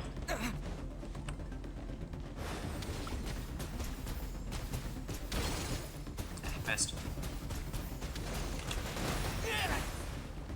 Ow. Okay, this is a lot harder.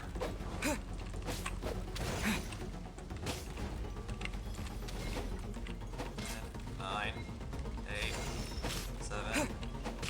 Okay, there.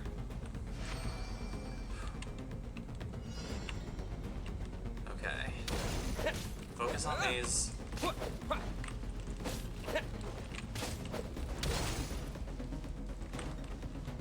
Take advantage of the iframes. Ignore the shooties. Ignore those. Those are not important.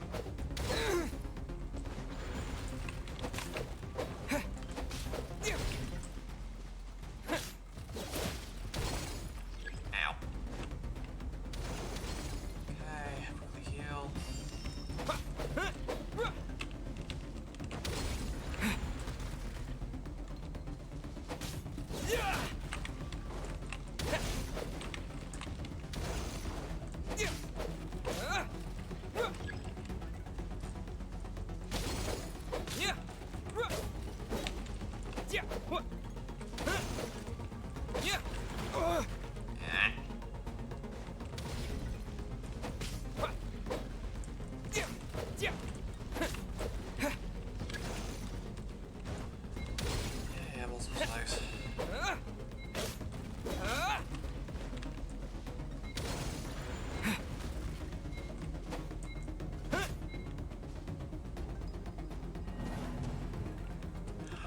I need to destroy the spikes. Okay, ow.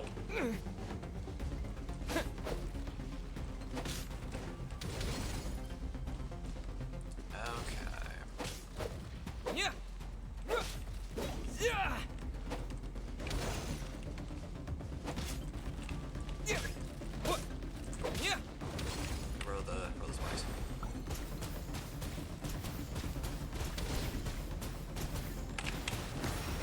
Nope. Ow.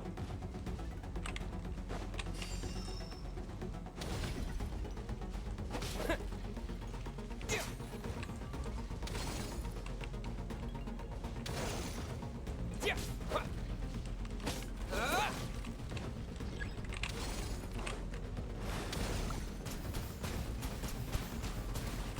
Water jet. There, I have the 6. Yeah.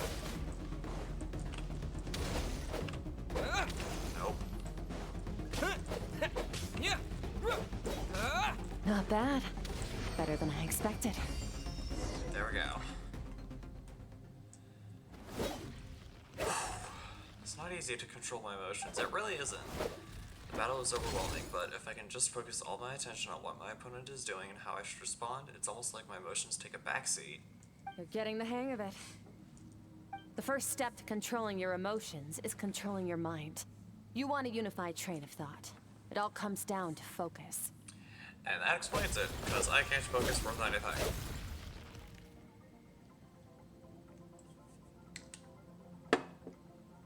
Why are we getting an inside look of Ether's head?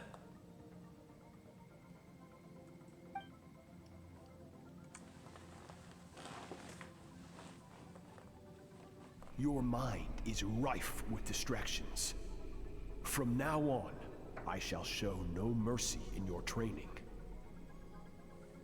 You must learn to shut out all the pointless emotion.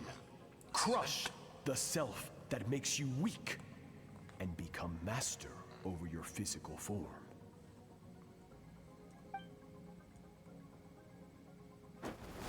Skirk went through this kind of training too, didn't she? How merciless does the training have to be to make someone substitute all emotion for pure reason?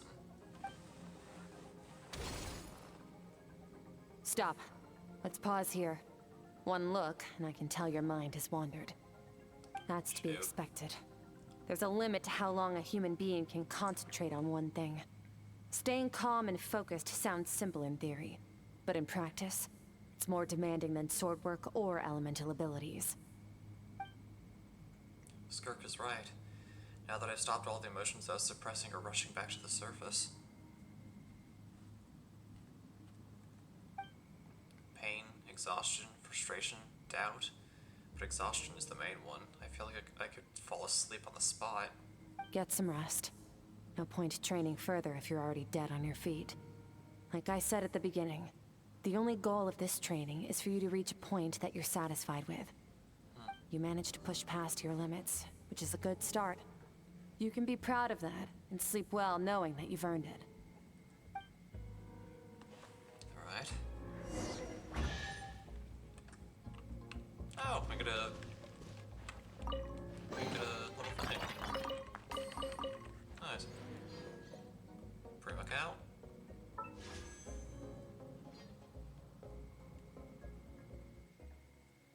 Alright, not enough to make a wish. We need at least 70 more Primos to be able to do that. How funny would it be if, after all the griping and whatnot about not getting Dahlia, I end up getting Dahlia at the end of this episode? That would actually be so funny. A little rage-inducing, but funny.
There we go.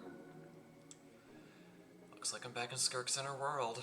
I don't see that strange creature this time, but I think I can navigate this space on my own now, even without it here to guide me. I don't know how to leave, so I'm stuck here until I wake up. Can't hurt to take a look around while I wait.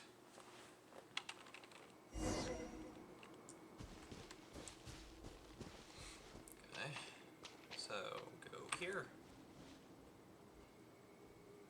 Skirk is amazing. She faced down that terrifying giant and cut its head clean off. Oh, she got hurt though, didn't she? I heard it was pretty bad. Yeah, well, that's a given. But the moment she was on the mend, she got right back to practicing her sword work. I heard Master suffered a grave injury once too. Lost an arm and a leg and still came back stronger than ever. Skirk's becoming more like him by the day. Incredible. I wonder if I'll ever reach their level. Excuse me? They're always so resolute, so unshakable.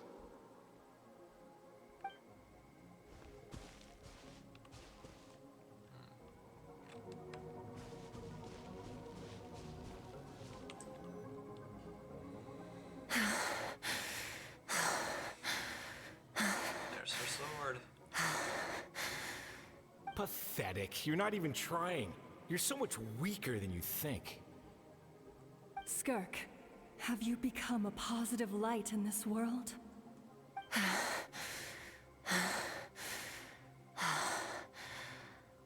Do you even remember how many of us perished in that fire? How many bodies were left to rot on the scorched earth? Yet you alone live on. Keep your gaze fixed on your blade. You don't deserve to rest. I have so many questions. I just want to jump in a spaceship, explore the whole universe, and get answers from the stars. I just need to wait till I'm grown up. Then I can do anything. Now, you must bid farewell to who you were in the past and become someone stronger. Run, Skirk, run! Only death awaits us here. Keep running, and don't ever look back. Jeez.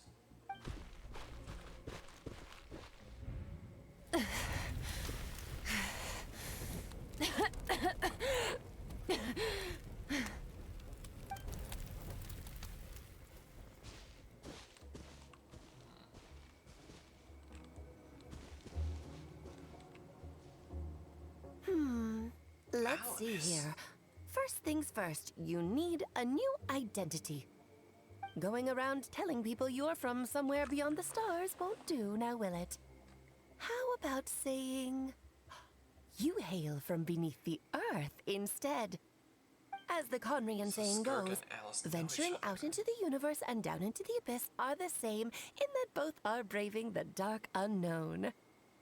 Well, I'm a visitor on this planet, so I'll follow the rules.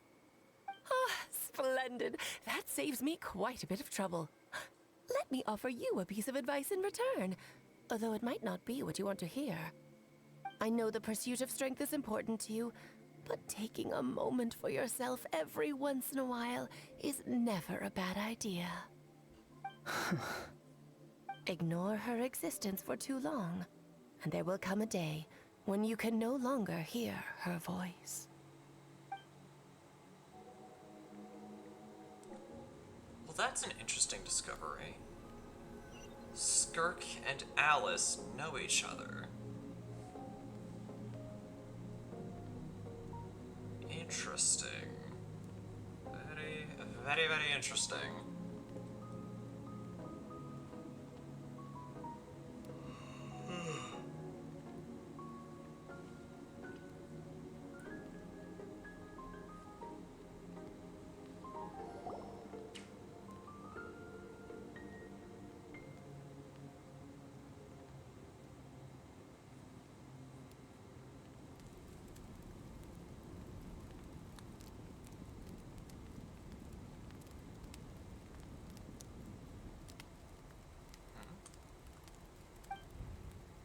The dream is over. I can hear the crackling of a fire in the distance. Skirk made food. You're awake! Don't my J's high, Paimon. You must be starving, right? Ta-da! A barbecue feast just for you! Yeah, I'm starving. Of course you are! That's why Skirk and Paimon got this all ready for you. Dig in! Before it gets cold. So you're best friends now? Ah, well, if you're around someone long enough, it's bound to happen. Plus, Skirk can cook. So, Paimon decided she can forget the whole Ice Queen thing. Paimon's not one to hold a grudge. Here's an idea. Let's save the chit-chat until after the meal. I guess so.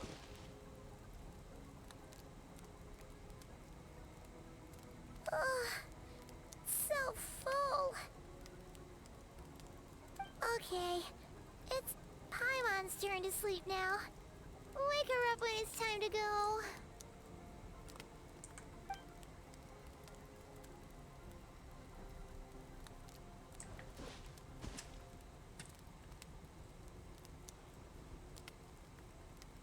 I have good news. Yay! First, your training is complete. You have what it takes to wield immense power. Now it's just a matter of putting it into practice. Continue to learn from your journey and hone your skills against formidable opponents. Okay. Second, I've located the culprit we've been searching for. Next, you just need to retrieve the missing part of your soul, and our business will be concluded. Thank you. That was a lot faster than I expected. When Ajax trained with me, he once told me he was bursting with questions. So I allowed him to ask me 3 of them before he left. You and I may never meet again, Traveler. So if there's anything you want to ask me, now's your opportunity. Just like Ajax, I'll answer 3 of your questions. Only 3, huh? After spending time in Skirk's inner world and witnessing her memories, there's so many questions I could ask. But the most important is... Are you really from Tibet? Okay, not the angle I was expecting. What makes you ask that? Well, time to spill. I'm sorry I didn't tell you earlier, but while we were dream mirroring, I think I saw your memories.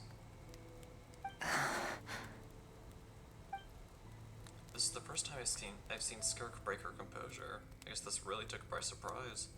I knew that was a possible side effect. Closed off my mind to you for that exact reason. Even with the dream mirroring, you should have seen nothing but endless darkness. And yet... So Skirk didn't share those memories with me on purpose, and in fact she tried her best to keep them from me. Wait, speaking of endless darkness, on my first time there, that was all I saw, until that strange creature appeared. Whatever. Must have been a flaw in my execution. I shouldn't be too surprised. Due to some recent circumstances, my self-control has been lacking as of late. Since you've seen what you've seen, there's no reason to hide the truth. All I ask is that you keep it a secret. No, I'm not from Teyvat. I'm from a different planet. And there was a time when I journeyed through the stars. A lot like you in some ways. Like me? Do you mean you're also a descender? No, we're different in that respect. You're influencing the fate of this world. But me, I'm just passing through.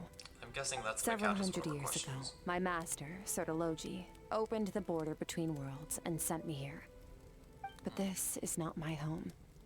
And one day, I'll return to the vast unknown of space. Oh, she didn't count that. There you have it. On to your second question.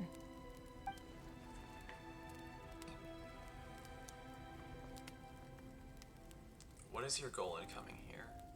To become stronger. For certain reasons, I need to bridge the power gap between me and my master as quickly as possible. But first, I need to understand the source of his strength. To do that, I need to follow in his footsteps, walk the path he once walked. And somewhere along the way, I'll find out how to defeat him.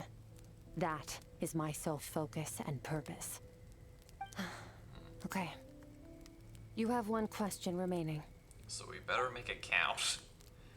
Skirk's goal is to defeat the Foul? I can hear how serious this is for her. I wonder what those certain reasons could be.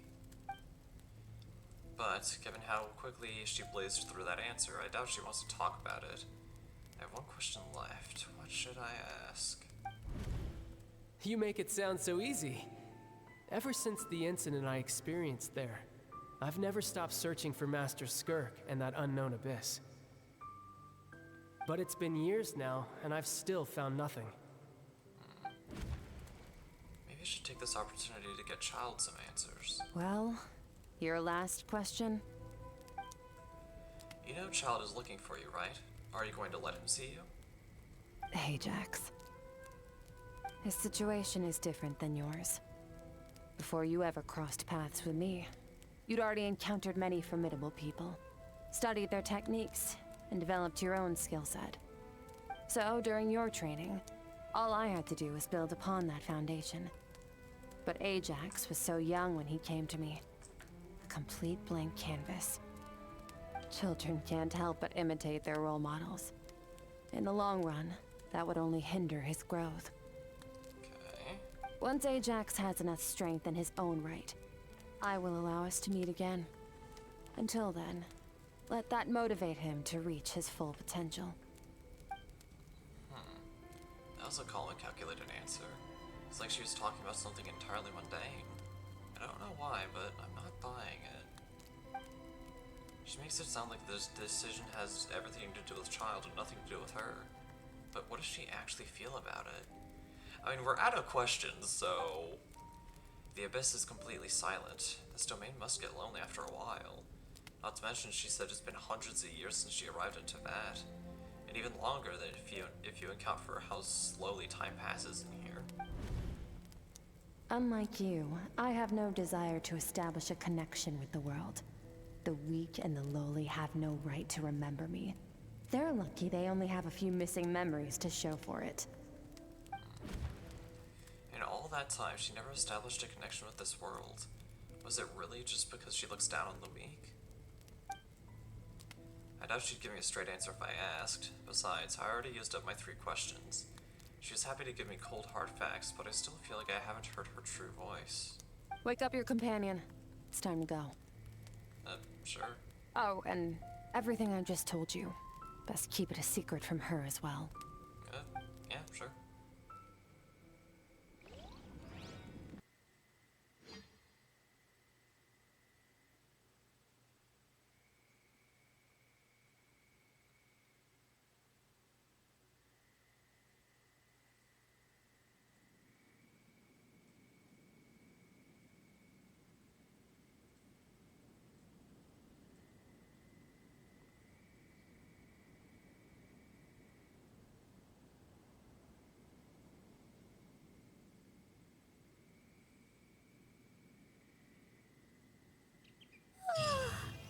Time to go. Oh, finally. Go to where the culprit is hiding.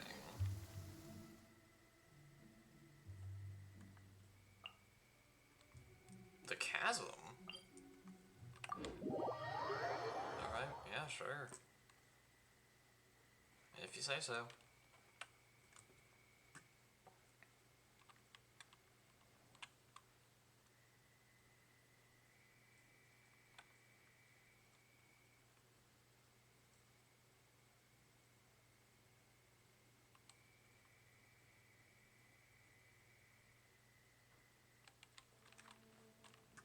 Just follow me.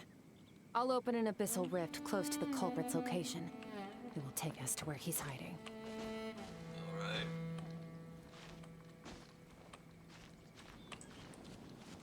Part of me feels like I should heal though.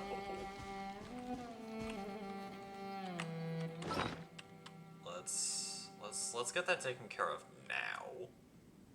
While I'm thinking about it.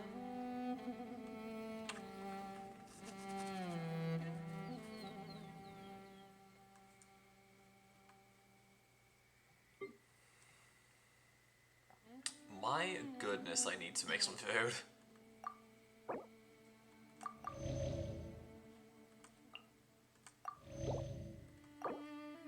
Like, desperately. Alright, that should do for now. The damned will sooner die again than lay a hand on me.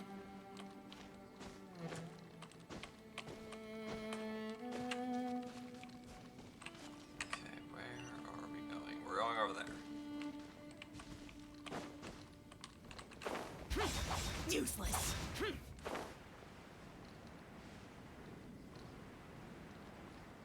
on, make it. Yes!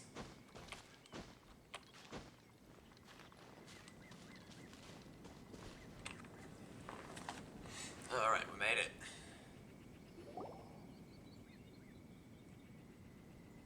Wait, this is near the chasm, right? Yes. If we enter from here, we'll be able to reach that place from your dream. You have some experience with abyssal domains by now, but still, this is someone else's territory. Best to proceed with caution. Got it. Don't worry, Paimon's an expert at hiding behind other people for safety. Not a really good thing, Paimon. Oh, but, that means you need to stay safe, traveler. Let's teach this thief a lesson. All right. Remember your training. Time to put it to use. Got it.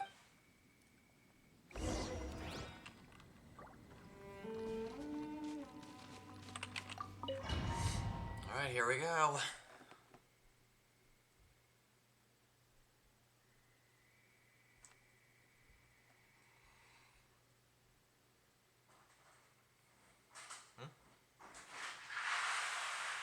Hello.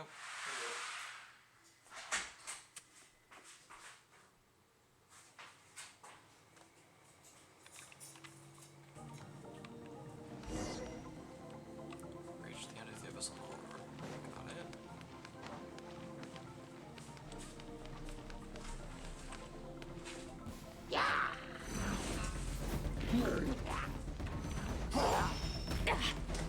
Ow. Annihilate.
Wipe out!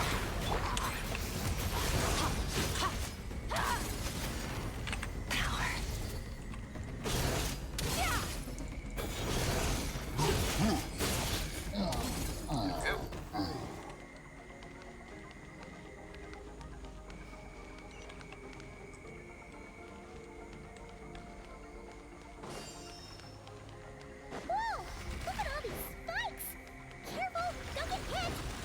Not my plan. You know what? Paimon's just gonna float behind you.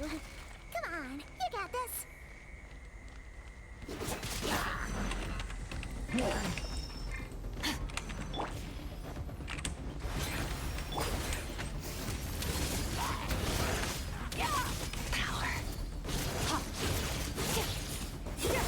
Hey, what are you two doing here?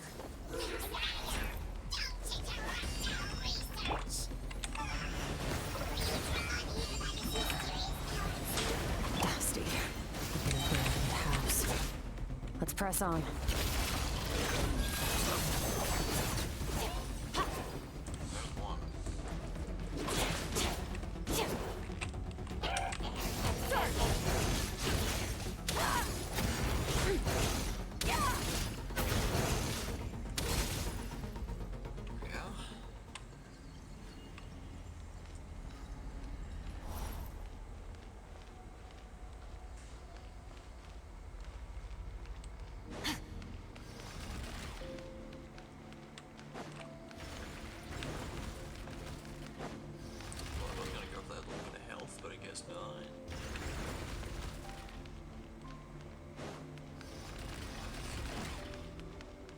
is gonna start running.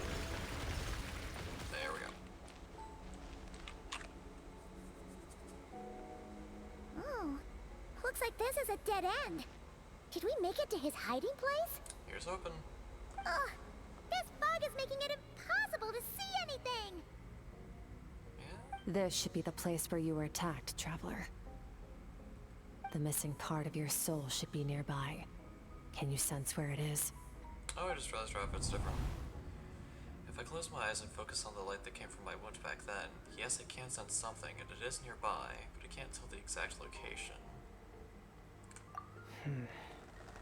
Our opponent must have covered his tracks just in case. Otherwise, you should have sensed it much more strongly. Yeah, her outfit definitely looks different now. Hold on! Look! The spikes are back! Stay calm. Let's hold back a little. Give our enemy some wiggle room so we can see what we're dealing with. If you're too reckless, we might be playing right into his hands. Our enemy took part of your soul for a reason. It's likely he integrated it into his attack somehow. If we're smart about this, we can track it down.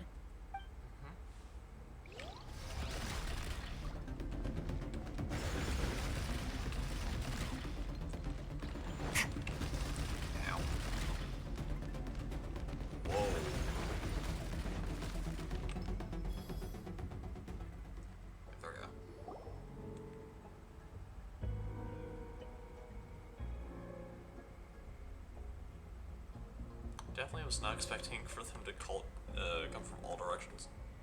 That is a new one.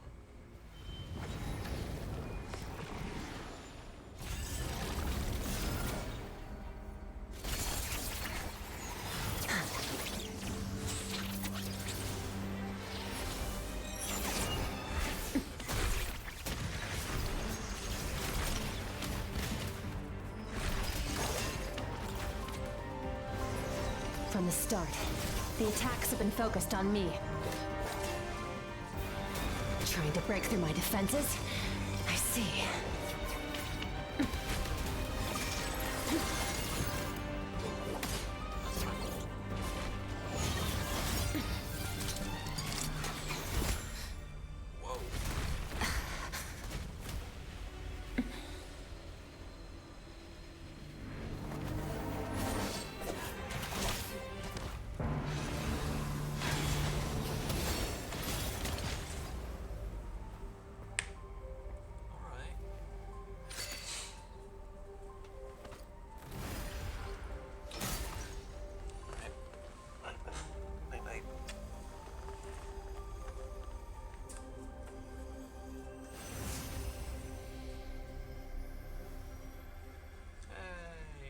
Piece of soul's There. back.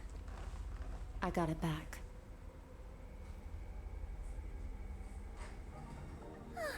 Traveler! Skirk! What happened? It looked like Skirk just got... In the Guili Plains, you asked me why this enemy chose you as his target. Yes. Now, the answer is clear. It's not just the fact that your strength is impressive. It's also because of your ability to, as you put it, purify abyssal power. Whatever that actually means. The fact is, that ability allowed him to do something that should have been completely impossible. Which Namely, break through my defenses and steal my power. Uh-oh. So he was after you from the very No. start. He couldn't have known I'd come to his domain. He only stole your soul fragment because he knew the value of its power. I doubt he expected it to come in handy so soon. Call it fate if you want. I believe that's the term they use in this world for arbitrary coincidences like this. In any case, it works to our advantage. Once I realized what he was using that power for, it gave me the chance to get back what you lost.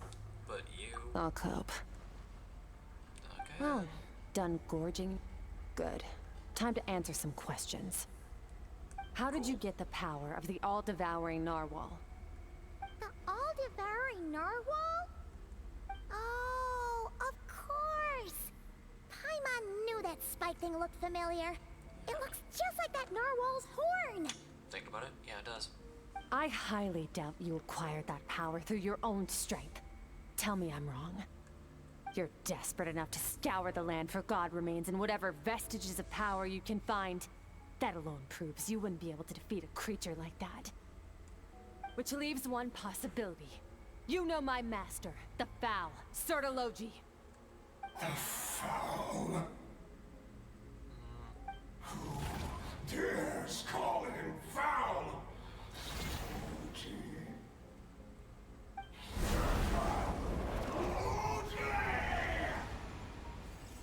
What's wrong?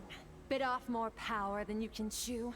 You're struggling to hold a basic conversation. Seems like it. Just a little longer. I'm still...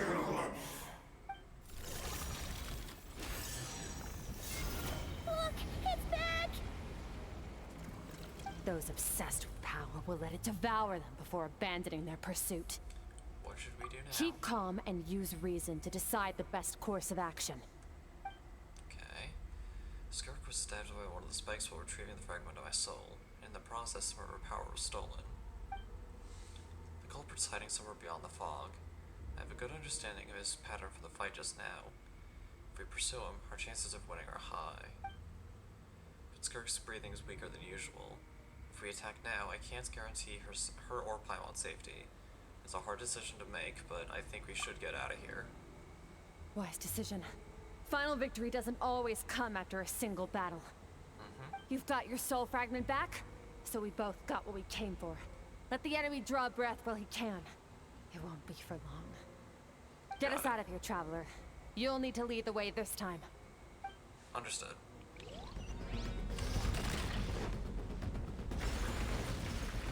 Skirk, is your shoulder gonna be okay? The wound is minor. It'll heal in no time. You should focus on getting out of here alive instead. Oh, falling spikes!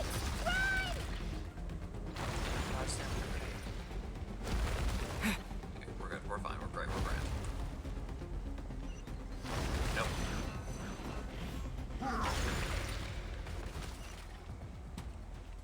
Minor, slight movements, all I need. Watch out! Looks like this place is about to collapse!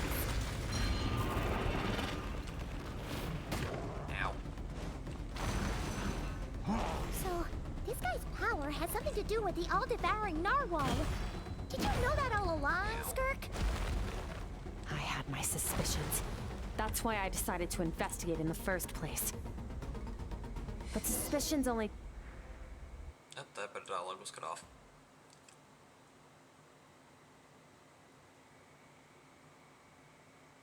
I wonder if we were supposed to hang back and fight all of them. Oh well. Oh well, oh well, oh well.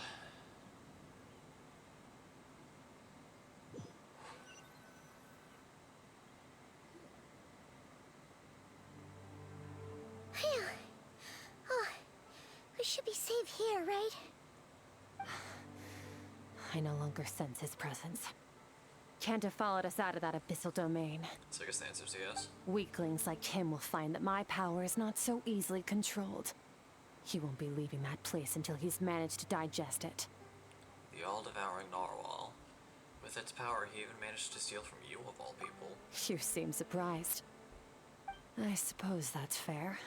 You've seen but a fraction of what that whale is capable of. That gaping maw could swallow a planet whole. Oh gosh. It's called the all-devouring narwhal for a reason. Devouring is what it does best. It can extract power from anything, dead or alive, as long as it manages to make physical contact. Yeah. When we had our run-in with that thing, Neverlet mentioned that it has an instinct to devour. Your dragon friend recognized the nature of its abilities and used the power of Hydro to protect you. That worked because it was in a satiated state, so it was somewhat less aggressive than usual. Less aggressive? I think it was plenty It's a different aggressive. story when it has no more power to feed off of. That's when its true voracious nature kicks in. It could devour everything on the planet in that state, which is why I cast it into that void space. But I hadn't counted on there being anyone left on this planet capable of wielding its power. To me, that says he must have encountered the whale a long time ago. Meaning, he must have known my master. Yeah, hearing you say the foul definitely got a reaction. Exactly. Told me everything I needed to know. Hence why I said we both got what we came for. And I believe that brings our transaction to an end. Now that you're whole again, you can get back to your own journey. I'll handle the rest of this situation myself. No way! We can't leave now! Something was stolen from you because of us! We have to help you get it back! This isn't my first taste of failure or losing power. When you fall, you get back up again and become stronger. That's how it is. But what if that monster finds you before you're all better? Plus, how are you gonna get home? It's not like you can just go swoosh and open a door to the abyss again. Not without your full strength. Yeah. So, sticking with us for the time being doesn't sound so bad, does it? It's not out of pity. You said I don't want to be in your debt. Well, I still am. Fair enough. Then take this. What is it? A bag of Mora. Nothing in this world is free. I know that much. I'll leave the planning to you. Hurry up and decide where to go. We shouldn't linger. Sure. We should take Skirk somewhere she can rest. But where? Boo Pharmacy. Paimon gets the feeling Skirk wouldn't like being around a lot of people. Oh wait! Baiju said we could rest in the back room of the pharmacy, didn't he? Let's head there! Alright, to the pharmacy we go, I guess.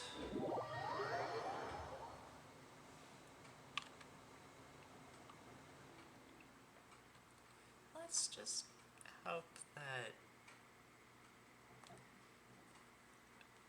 Baiju won't ask too many questions.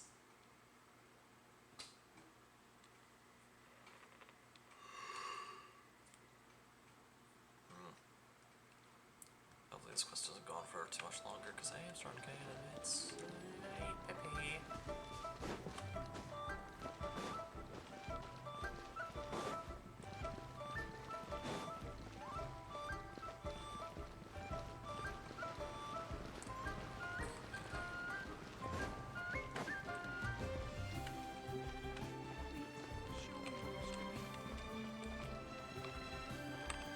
Go to back room.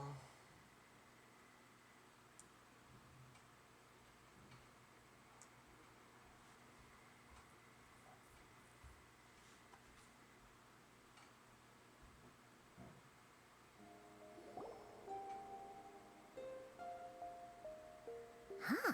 This bag from Skirk has a ton of Mora in it. Does she have a job or something?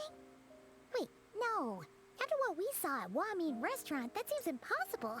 Can you imagine? It would go something like, I'll be collecting my paycheck now, boss. Oh, sure thing. Wait, who are you? Have we met? Can't hold a job if you make everyone forget about you. So, what did she do to get all this Mora? Goodness knows she won't tell us. Claimed some buried treasure, took care of a few monsters that were causing trouble. Nothing untoward. It's safe to use. Oh, she actually answered our question. You heard all that? Oh, you're kind of bad at whispering. A sonorous voice like yours is hard to miss. I wouldn't be surprised if the sound of it traveled to the nearest mountaintop. Then, did you by chance happen to hear Paimon's little, joke earlier? You mean when you called me Frosty the Lavender Melon? Yeah, I think she heard. Paimon's whispering needs some No, work. sorry. Paimon totally misspoke just now. She didn't say that at all. Okay, fine. The truth is, Paimon didn't like you all that much at the start. But things are different now. You helped the Traveler in a big way, so... What do you say? Friends? I noticed there was only one bed. Go ahead and get some rest. And she dodged the question. Wait, Do it. what about you? I don't get tired, and I don't need rest. I'm going to practice my sword work.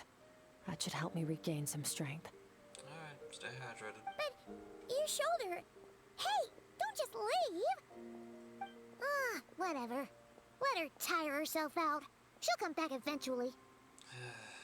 Let's get some sleep, traveler. That comfy bed is calling, Paimon.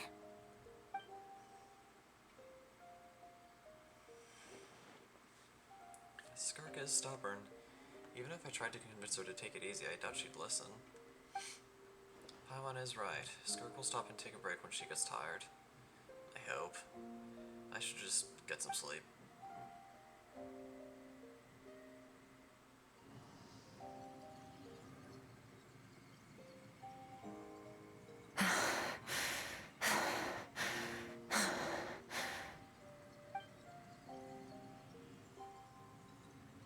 Skirk. Of course she's acting like she didn't just get stabbed in the shoulder.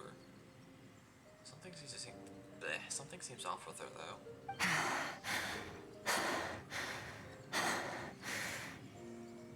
Quiet. Who's she talking to? There's no one around. Unless... Do you even remember how many of us perished in that fire? How many bodies were left to rot on the scorched earth? Yet you alone live on. Keep your gaze fixed on your blade. You don't deserve to rest. Run, Skirk. Run! Only death awaits us here. Keep running, and don't ever look back.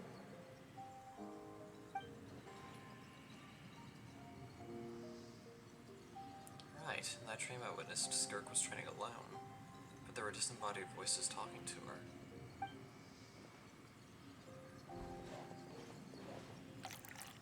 One of them mentioned a fire. I wonder what had happened exactly. If only she could just talk to us.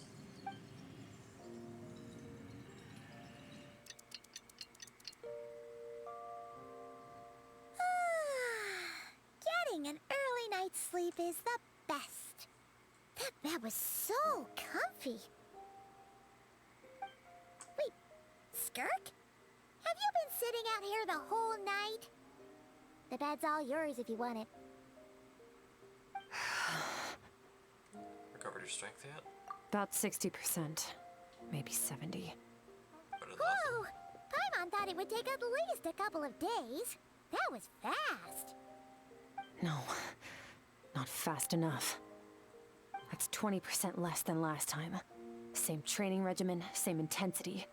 Nothing felt different, but somehow the outcome fell short. Maybe it's because of the spike? No, I think the problem's with me. I need to meditate for the next 2 days. Deep introspection should help me find the issue. Ooh, sounds intense. We'll watch over you in the meantime, then. Thanks. See you in 2 days. Alrighty.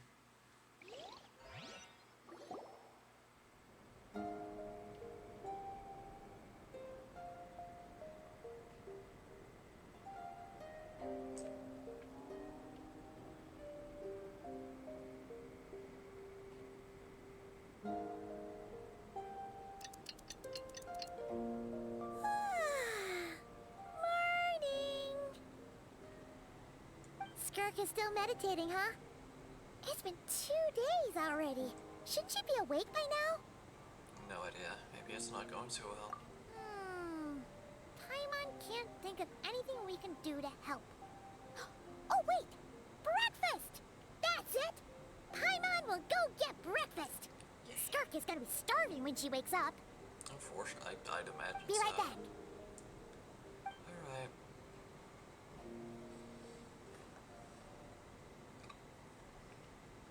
Skirk looks so serene. Almost like she really is asleep.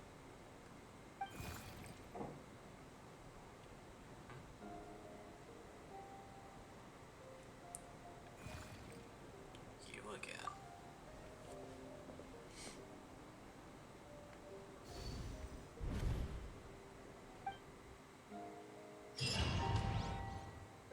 Whoa, we're getting dragged into a domain again.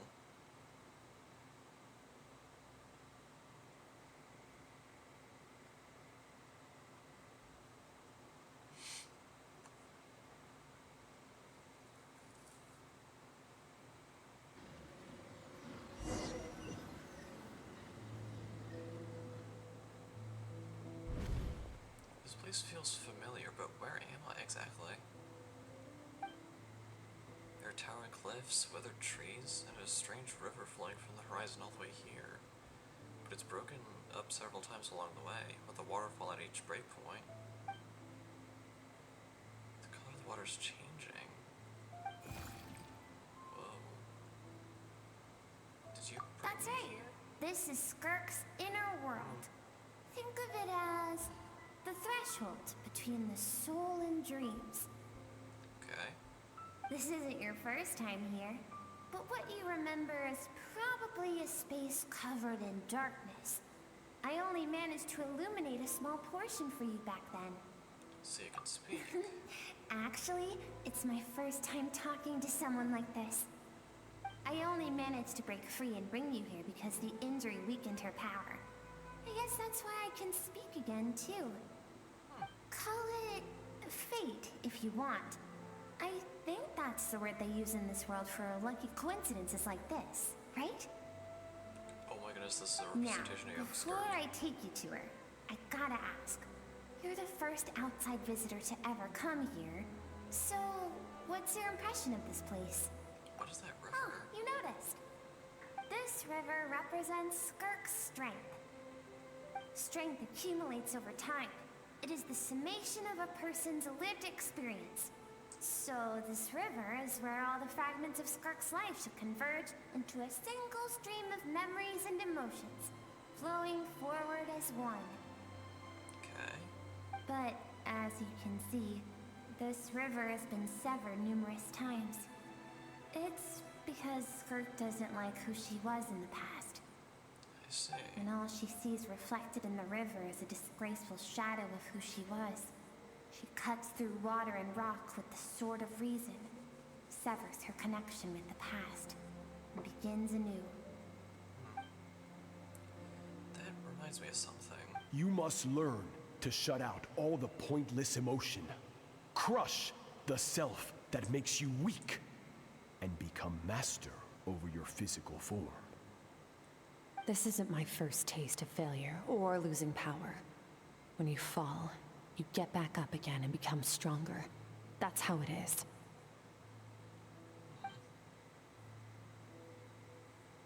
So Sir Logi taught Skirk to do that.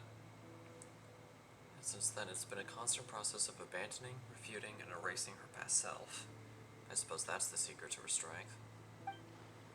But it's such a sad thing to think about. What has she been through? Why does it have to be this way? The answer to one mystery invites another question, I see. Let's follow the river upstream. There among the cliffs, among the memories etched into her heart, lies the truth of it all. Soon, you'll understand everything. Okay.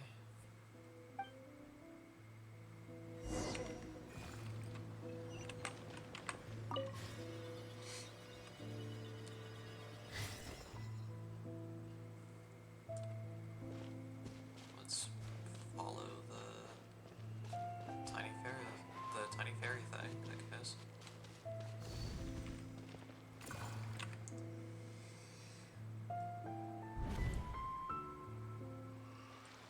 This looks.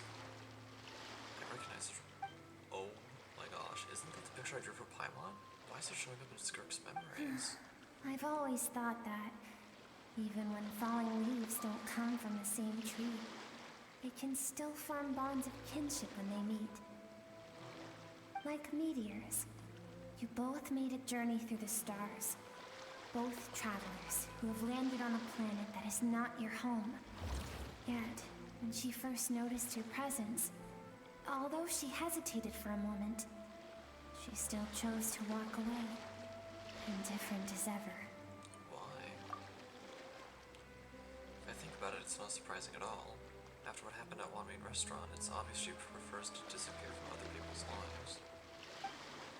She hasn't seen Child in years either. I doubt she's ever made a connection with this world of her own volition. What I'm seeing now is a microcosm of her entire life. Seems like you've answered your own question. Possibly. Skirk sees herself as a trespasser in this world. She's made a conscious choice to avoid altering its path, But the reason for that decision stems from events much earlier on in her life. Let's keep going. It's still a long way to the source of the river. Then why do you keep stopping me?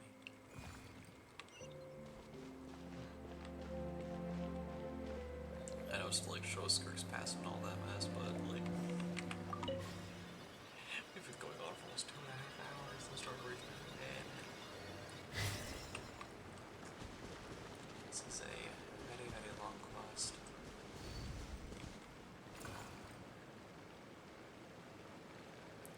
You now have what it takes to wield immense power. From this day forth, I shall teach you no more. No one can become a worthy warrior through imitation alone. I have given you fangs and claws. Now, you must learn to hunt. You wish me to travel the world beyond on my own, Master? Indeed. Make new friends. Embark on your own journey. And piece together a new future from the shattered remnants of your past. We will still have contact through the abyss. But know this. One day, I will take the life you worked so hard to rebuild and reduce it to ashes. Just like the fire that haunts your mind. Why do you do that? I have told you before. Fear is the catalyst for human evolution. You have tasted loss. You have known fear, so deep it can be felt in the bones. But as living beings, we all have an instinct to detach from that which harms us. And thus pain dampens over time, and the acrid taste of fear becomes but a distant memory. Yet now, I have bestowed upon you the gift of fear eternal. It will drown you in the nightmare of your childhood, or it shall drive you to defeat me, whatever the cost.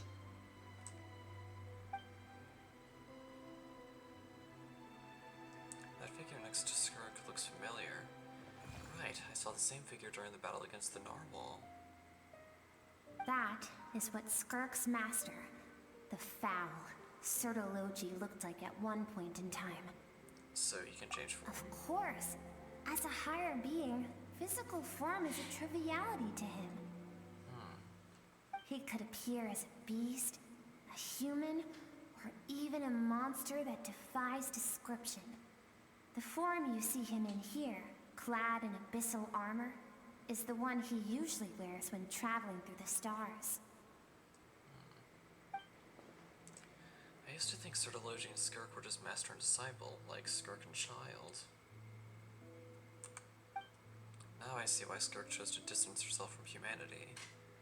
Sertology told her to put down roots here, while at the same time threatening to destroy whatever life she managed to create. For certain reasons, I need to bridge the power gap between me and my master as quickly as possible. But first, I need to understand the source of his strength.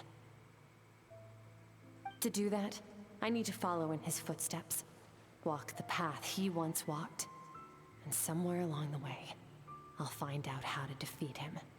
That is my sole focus and purpose. So that's what she meant. But I still don't understand why Sertology would do that. From what he said, I didn't pick up on a conflict between them. I'll let you in on a little secret. The real Sertology is terrifying.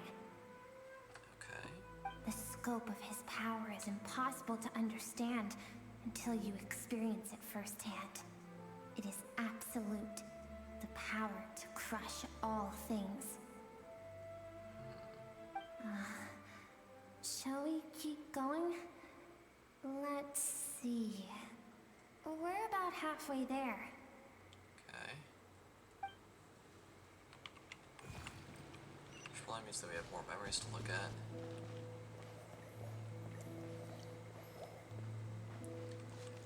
We're almost done, chat. Hang in there. Almost.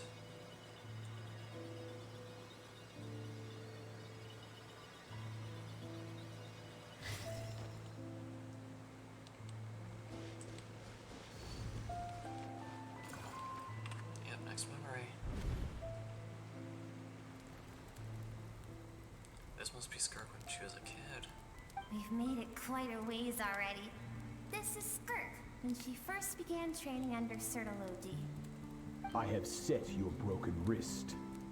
Tomorrow, you're to train twice as hard. No tears this time. Good. Attempting to garner sympathy through tears is a habit of the weak. A pitiful, useless ploy. Can I ask a question, Master?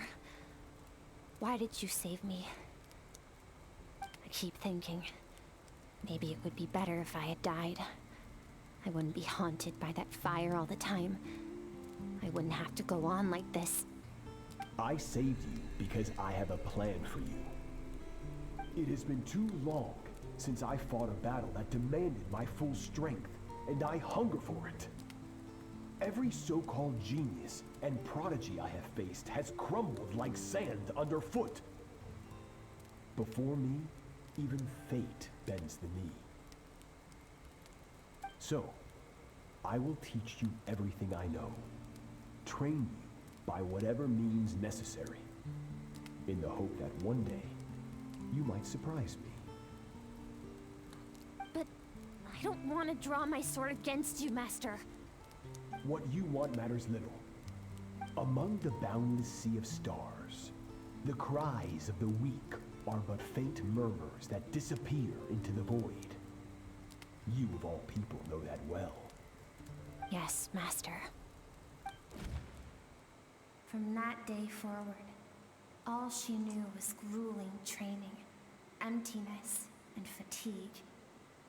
After some time, her talent bloomed, and she gained control over her emotions, like her master. How should I put it? It was not that human emotion disappeared from her heart, but that reason came to dictate all she was allowed to feel. I suppose it was at this point that she became the Skirk you know today. I see. So Tartaglia saved Skirk from a disaster when she was a child, and has never even tried to hide his ulterior motive. I suppose that leaves one final mystery. What really happened with the disaster back then? Tartaglia's final words to Skirk were cold and cruel, but Skirk's reaction made it seem like it was a truth she knew all too well. I have a feeling it all comes back to what happened back then. We're nearly there. I almost don't want to reach the end. Well, shall we? This is the final stretch. Let's go.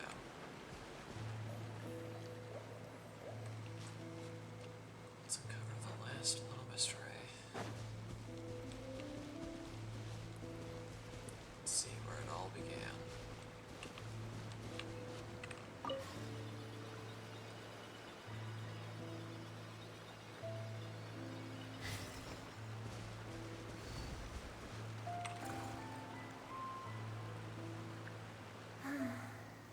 These are Skirk's happiest memories. What a simple and carefree time it was. Wisps of clouds dotted the sky. The sun bathed everything in golden light. And when song filled the air, not even the shyest of flowers could resist swaying along. This is Skirk's homeland. She was so curious about everything as a child. Always skipping school to go exploring instead. There was so much to discover. The treasures at the bottom of the sea. The secrets beyond the stars. And that merchant ship packed with adults wearing those strange clothes. Yes, the ship. That was the beginning of the end. was a spaceship. When it arrived, the people that disembarked wore smiles on their faces and spoke of friendship. They claimed to be merchants from a neighboring planet, looking to establish trade. But Skirk's parents, her relatives, her neighbors, everyone welcomed the newcomers with open arms and allowed them to explore the planet. To them, like their intentions the visitors were good. guests and should be treated with hospitality. No one had any idea of what was to come. Several months later, an army of unknown origin arrived without warning and carried out a ruthless campaign to destroy everything and everyone on the planet. Skirk had skipped school that day, like so many times before, so she was not caught in the immediate wave of destruction. But when she came home that day, only fire and ruin awaited her. Countless people cried out to her for help. People she knew and loved. Friends and relatives. The little girl who lived next door. The shop owner with the bad leg. The bad-tempered teacher she had made fun of just that morning. Their lives were discarded like worthless trash as the fire consumed one life after another. Skirk was helpless. All she could do was run. And so she did. She kept running until an unexpected figure crossed her path. If Sertology hadn't been there in that moment, the fire would have claimed her life too. And there she would have remained, left to rot in the scorched earth, with no answer as to why any of this was happening. So, why did those people destroy our homeland? Because she and her people were seen as a threat. A threat? As the initial merchant ship explored the planet, they discovered that it hadn't always had the condition to support life. Yet there was evidence of human activity, even during the periods of extreme heat or cold in the past. Further research revealed that, over time, the people of this planet had evolved the ability to adapt to any type of environment or energy source. For that reason, the outsiders viewed them as a potential threat, and decided to eliminate them before the threat could rear its head. And so, the army was called, and the so-called danger was wiped from the face of the planet. Just because of speculation. Senseless, isn't it? Deemed a threat because of a gift they didn't even know they had. Perhaps it was their own innocence and kindness that doomed them. But in the end, that was lost to the blaze as well. If those with power get to decide good and evil, then all you can trust in is the sword in your hand. And so, before death could claim her, she ran. She ran and never stopped. And now I see why she No one distances wants herself. to relive their most painful moments. Well, that brings us to the end of the story. This is as far as we can go. Skirk is waiting over there. For both of us. Let's go to her. It's time to fulfill my purpose. And my greatest wish over all these years.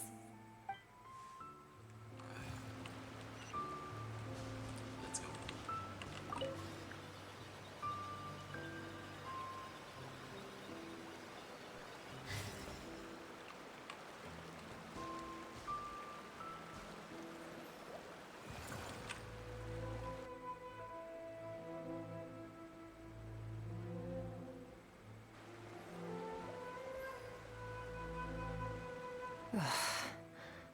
So all this, just so you could bring him here.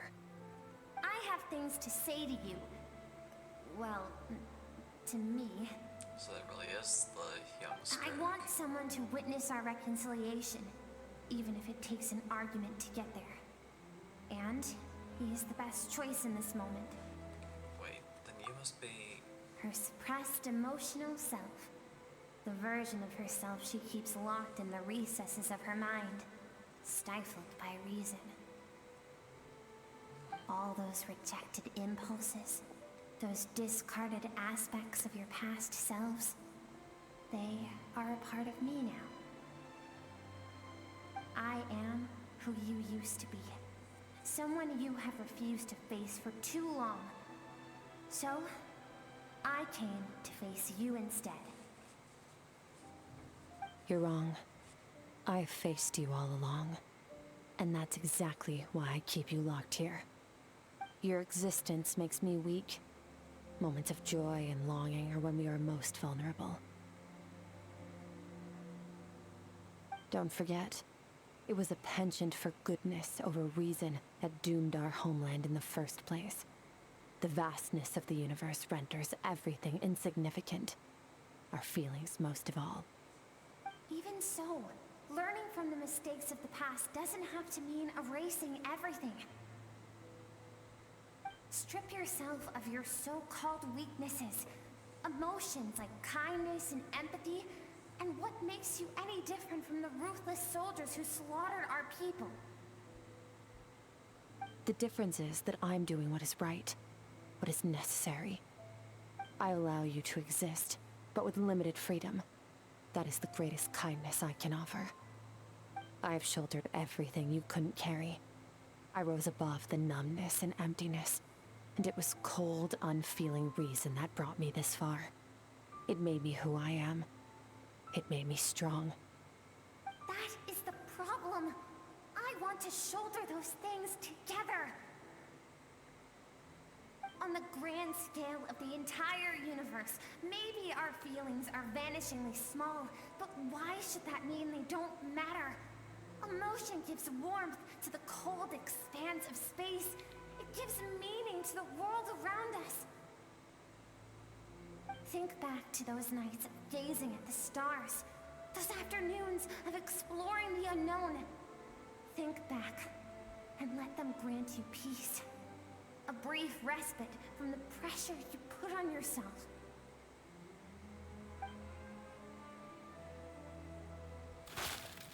That isn't what we need.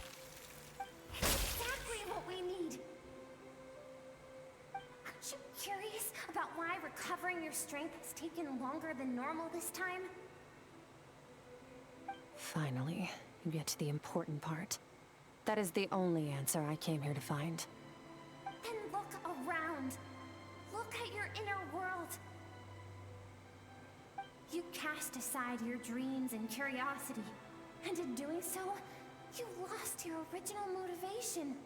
You severed all connection to who you used to be, so you can no longer draw strength from your past.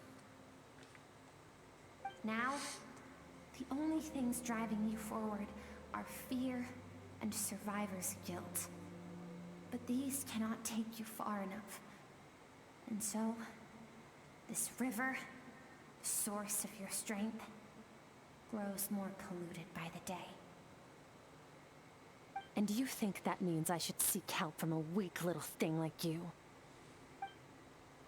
Your emotional self isn't weak. The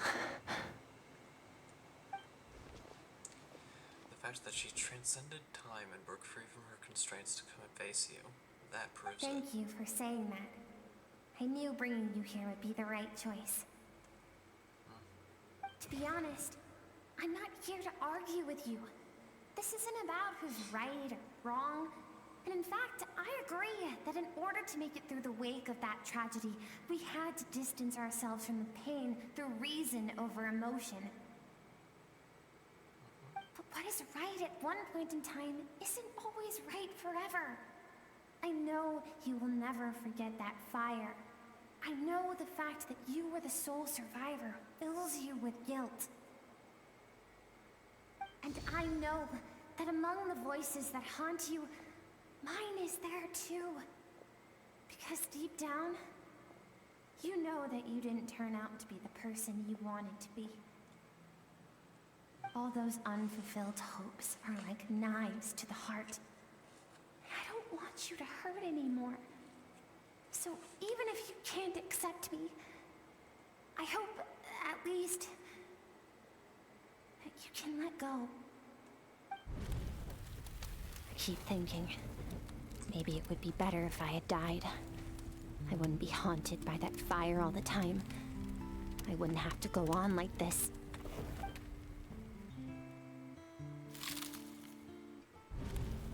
Your dad and I, we're not afraid to stare death in the face, but we need you to survive.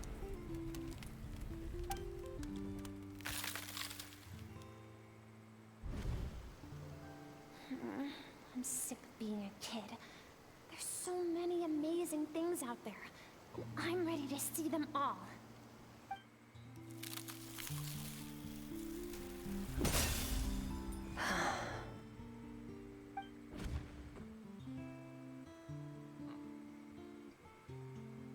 I remember. There was a song Mom and Dad always sang when we went out to fetch water. Dancing water. Sand along your path is begging for your song and movement. Will you carry this burden with you on your journey? I am not the dancing water, and you are not the burdensome sand. But if this is your wish, then I will carry you with me until the end. Thank you. I should be thanking you.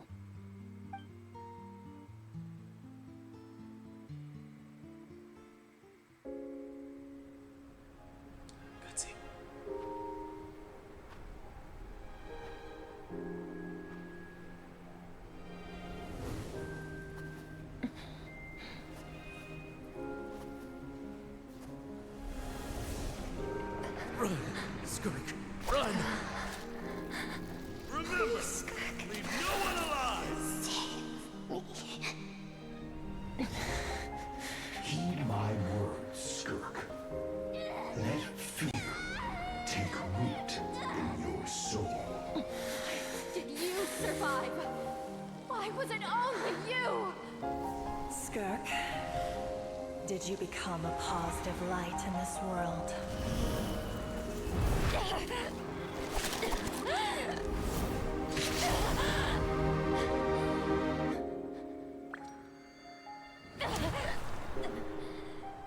Hey, this doesn't have to be the end.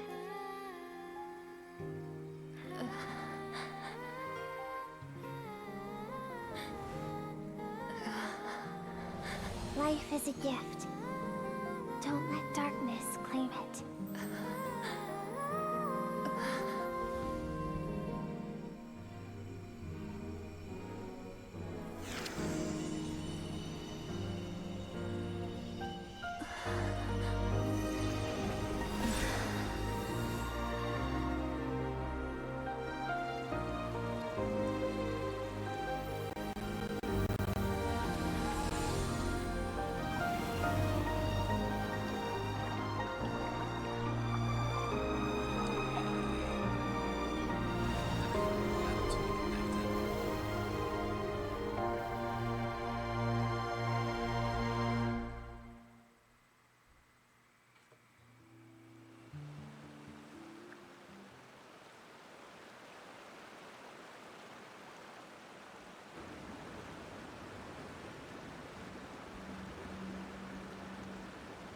So, you saw my memories then?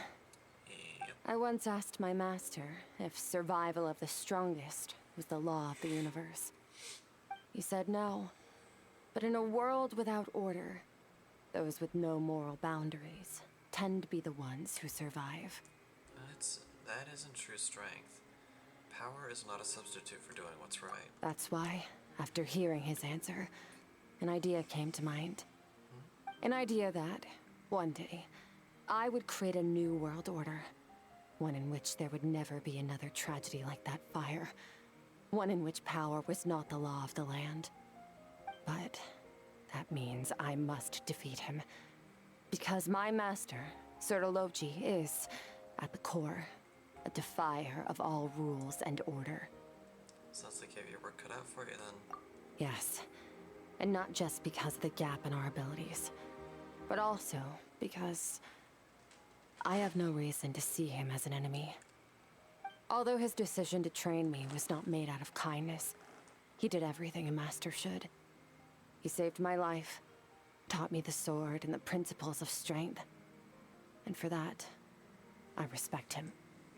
But he intends to face you in battle one I know. day. And it's not something I want. But Master never goes back on his word. I have to treat everything he says as a promise. He's no longer into that. But he sends me messages through the abyss every now and then. Most of them are simple greetings, or an answer to one of my questions. Every time I hear from him, my heart skips a beat. And I wonder if this is the moment where he'll finally appear before me and tear down everything I've built to pieces. Maybe that means I do live in eternal fear, just like he said. Yes, I respect him, but I'm also afraid of him. And for that reason, the pursuit of strength consumes every moment of my life. I don't know what Master has planned, but I have to be ready. If he does attack you one day, I'll help you. Help me?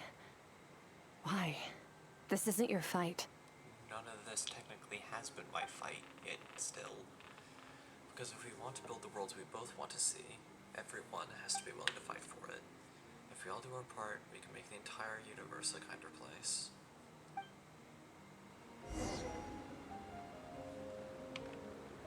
Right, next up the threshold. Skirk gazes into the distant sky. There's nothing else to do here. Should I leave? Yeah, let's head out. Because the sooner we head out, the sooner I can end stream and the sooner I can sleep. I know that sounds awful, but I've been streaming for almost 3 hours. Which doesn't always happen with a Genshin stream.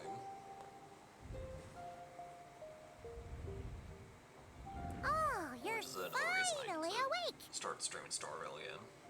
Honestly, Paimon was gone for like 2 seconds and then she comes back and finds you both unconscious? Oh, you scared Paimon half to death! You're both okay, right? Yes. What does it look like? Looks like your strength Only is water back. from the source can cleanse the rot and filth that flows from the past into the future. I taught you to incorporate the experiences from your journey into how you fight. I suppose what happened today will become an inseparable part of who I am. Okay, so Paimon feels like she's missing some important context. Yeah. But whatever. Paimon brought back tons of delicious snacks. Let's dig in.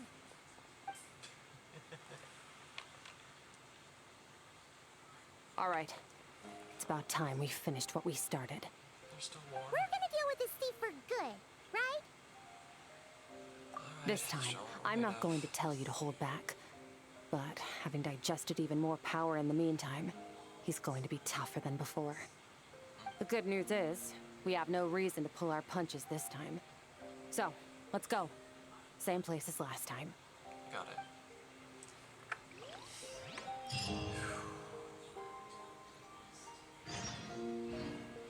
Trying to the place near the chasm.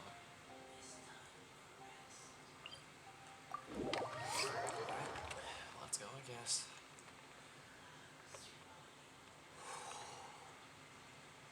I was not expecting the quest to be this long. If I knew, then I probably would have split it into 2 parts, like the Archon quest from a couple of weeks ago. Was it a couple? Wait, no. The Archon quest from last week.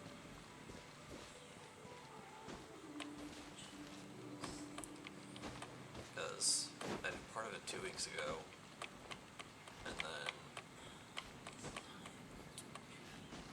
did the second half of it last week. So, yeah.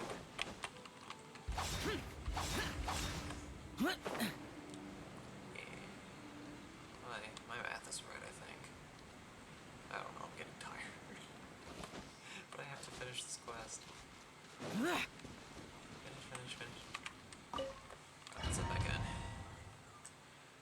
can defeat the guy.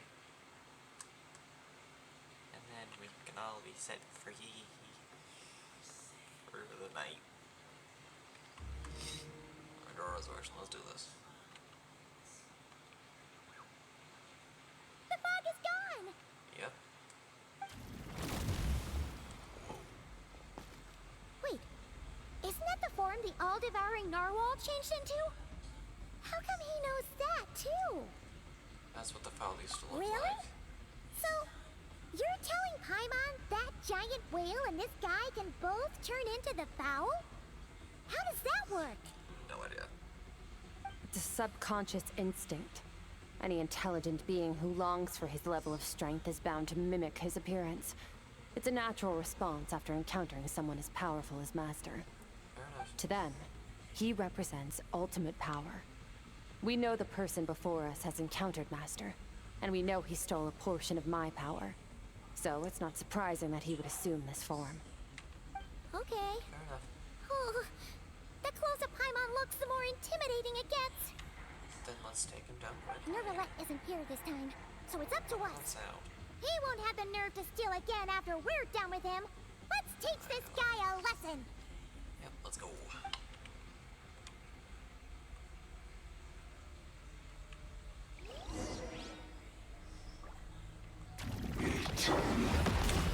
Go! Bombs away! Another star goes out. Last.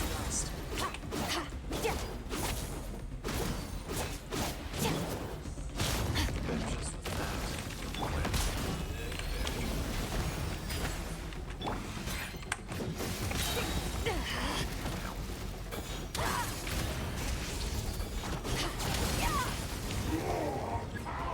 Haven't forgotten your training, I hope.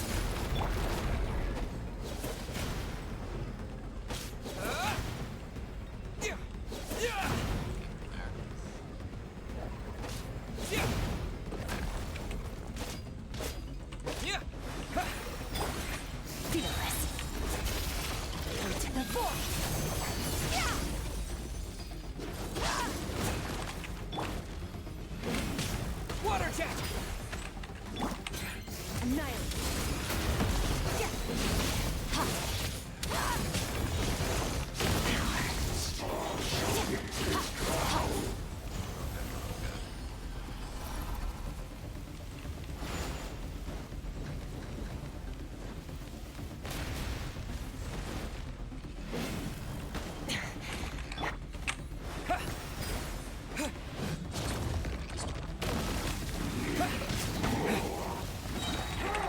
Wipe out!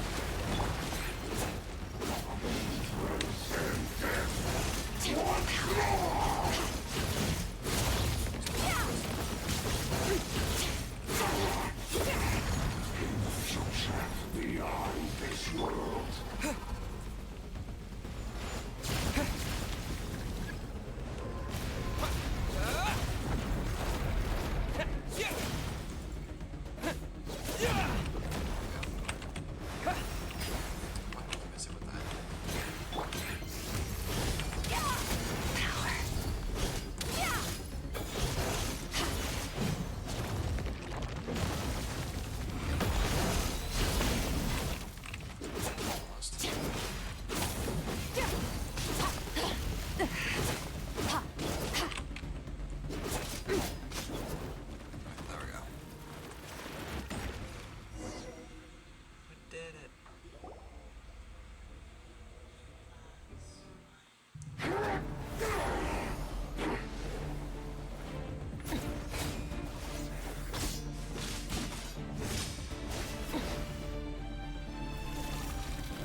Haven't had enough of my power.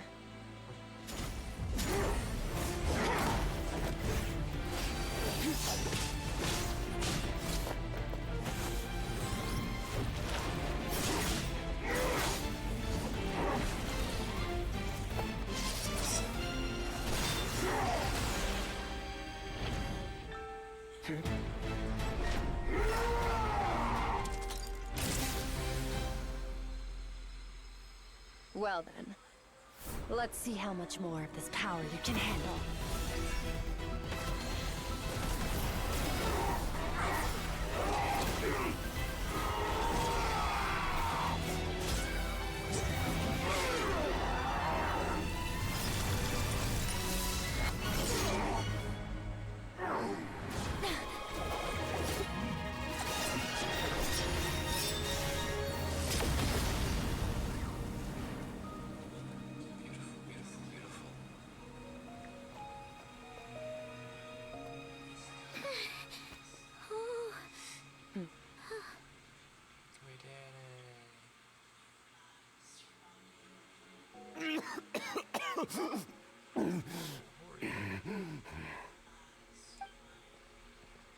Well, have you come to your senses? You saw that my body was at its limit. So, you deliberately channeled your power into me, knowing that it would destroy my shell from within. Such power, such keen battle instincts. So, you must be... Skirk, Sertologi's disciple. How long has it been? How long has he been away from Tevat? Hundreds of years. Yep. Hundreds? Sorry. It's a lot to take in. I should introduce myself. I am Skafnungar, a friend of your master and one of his followers. This is the first time I've heard your name, Skirk. But hundreds of years ago, I knew you existed. And I knew you would come here. Hundreds of years ago? Sounds like you and Master have quite the history. Care to tell us about it? Of course. Might as well take advantage of a clear head while I can. The story starts a long, long time ago. I was born into a noble family in Conria. As the eldest son, I was set to inherit our title. But I contracted an incurable illness as a child, and everyone gave up on me. I trained the sword harder than anyone else, defeated all of my peers. But it was all in vain. When other people looked at me, all I saw in their eyes was pity, or a strange glee in my misfortune. Even my parents were just waiting for me to die. Over time, my heart hardened, and I became aimless. That was the point where I met your master, Sertologi. We were similar in age, but different in background. He was born in prison, the son of criminals who had been sentenced to death. He spent his childhood wandering the streets, facing more criticism than the literary works in the Universitas Magistrorum. Yet, he always wore a smile on his face, as if kindness and malice were one and the same, and he could not see the difference. I still remember what he said to me when we first met. You need to fight to survive. Even if it's a losing battle, it should light a fire under you. How can you sit back like this and go down without a fight? That does sound like something he would say. He was the first to acknowledge that I was worth something. And he inspired me to keep going. When we sparred together, it was the first time I'd actually felt the thrill of combat. When I was 10, he stole forbidden research materials and managed to cure my illness. It was like there was nothing in this world he couldn't accomplish. When it came to the human form, he was always intent I'm pushing the boundaries of possibility. But somewhere along the way, I fell behind. My talents were nothing compared to his. And at some point, I realized he had pulled so far ahead, I was too embarrassed to even ask him to spar. After his grand endeavor was successful, he sought me out and said to me, "This planet no longer holds anything of interest to me, so I'm leaving. But first, I have an offer. I can use a power I have just refined to break the curse of immortality for you. Your death was once what we worked so hard to prevent. But the immortality you now face is a different kind of pain altogether." I'll pass. Immortality doesn't sound so bad to me. Since I can't die, it means I have an infinite amount of time to get stronger. Maybe I'll finally catch up to you one day, and we can spar like we used to. Are you sure? I cannot say when I will return. Your body, or rather, your soul, might not be able to withstand this curse. All I can do is try. After all, a wise man once told me, people need to fight for their own survival. Wise indeed. Nevertheless, if you grow weary of the pain of immortality and wish to experience a good sparring match before you wither away, seek out my disciple. Disciple? Never thought I'd hear that word coming from you. Some people can surprise Nor you. I. But Vedifenir said I was destined to find a disciple out there in the universe and bring her to Tibet. You know as well as I, Vedifenir's prophecies are never wrong. Well, now I'm curious about who this disciple of yours will be.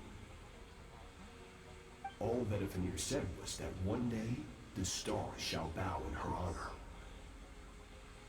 Sounds pretty impressive. It really does. Of course. Only the most outstanding people would have the right to become my disciple. Still self-assured as ever, I see. But you're not wrong.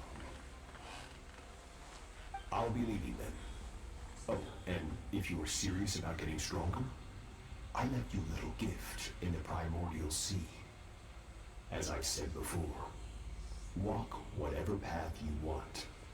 Freedom means even the wicked get to make their own choices. Waiting for me in the primordial sea was the all-devouring narwhal, already beaten into submission by Tartaglia. In its weakened state, I was able to cut off part of its flesh and sew it into my own heart. Your heart? That sounds like torture. How did you even survive that? Goodness knows. Because, of course, I bear the curse of immortality. See, that explains all this. So, you used the curse to turn yourself into a vessel for power. Even with that whale's ability, devouring power like that is not something the human body can withstand. With your body and soul constantly at the breaking point, it was the curse of immortality that sustained you. But that is not the path to strength. You have to pour your heart into it, work for it, dream of it. Instead, you stole something that didn't belong to you, and it backfired. You're right. I should have known better, but I had already pushed myself to my limits, and he was still miles ahead of me. So I had to take a leap of faith. I miss your master. I miss the days when we were all together, troublemakers without a home. I don't regret the choice I made. But If you'll allow it, I do want to apologize. To both of you. After the beating we just gave you, I think we can call it even. You're an interesting one as well. Sertologi's disciple.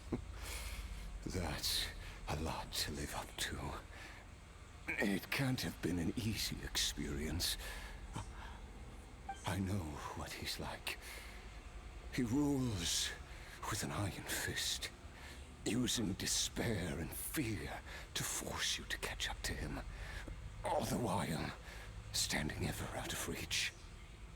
We're like mountain climbers in the dark, never knowing how much higher we have to climb, or when we will see the sun again. True. But I made up my mind long ago. No matter how dark it gets, I will not give in to despair. I will overcome it. Besides, after hearing your story, I suspect what Master really wants is not a battle that demands his full strength, but rather a defeat without regrets. Oh? Since you're his friend, you must have some things in common. First time we came here, when you stabbed me through the fog and stole my power, I felt no emotion coming from that spike. But when you had to devote all your strength fighting me just now, I could feel joy and passion emanating from your blade. It was the joy of a researcher discovering the truth of the world, the joy of an artist uncovering a temple of wonders. Interesting. I'm certain I didn't express those emotions outright. Yet you were able to read them from my blade, like a glimpse into my inner world. You're right. That battle brought me an unbridled sense of joy, and my defeat brings me no regret whatsoever. Exactly. I think Master also craves a battle like that. One where his opponent forces him to use all his strength, unlock the extent of his potential, and transcend his own limits. A battle to end all battles. After which, all can come to an end, including, perhaps, his life. For that very reason, good and evil are meaningless to him. He has one purpose, one goal, to complete himself. It's one of the secrets to his strength. Perhaps you're right. Perhaps that is his goal. What a battle that would be. Oh, to witness such a... Are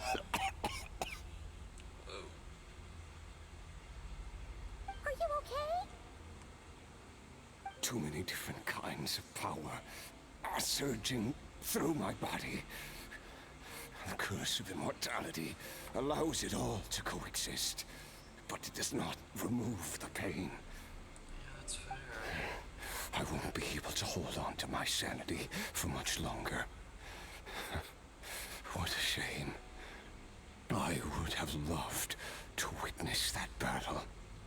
Sertologi once offered to free me from this curse. Now, I must ask that of you, Skirk. Can you release me from the pain? I can, but not through death, if that's what you were hoping for. It's not a suitable punishment for your crime. As an alternative, I can take your consciousness, along with all the power you've consumed, and smash it to pieces.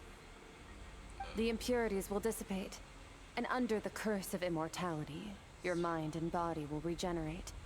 When that process is complete, you will be back to who you were before, no longer tortured by powers you can't control. But it will be a time-consuming and painful process.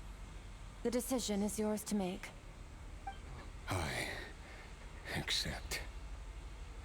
And who knows?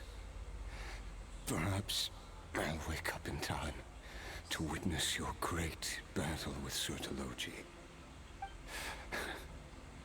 I have faith that you'll be able to stand against him one day. Though, I know it'll be a long and arduous road. If we are climbers in the dark, it appears the dawn has finally broken for me. But your ascent continues. At least, it looks like you are not alone on your journey. I will reach the top of this mountain, no matter what it takes. And you, Skofninger, will be my witness at the end of all things. That's finally over. Let's get out of here. At least we don't have to make a mad dash for the exit like last time. Oh yeah, that was a little horrifying. Skirk gazes into the distant sky. There's nothing else to do here, so let's head out.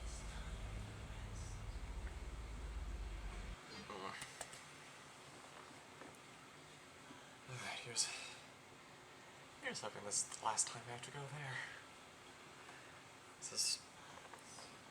As much as I love streaming, I'm very quickly reaching my limit, so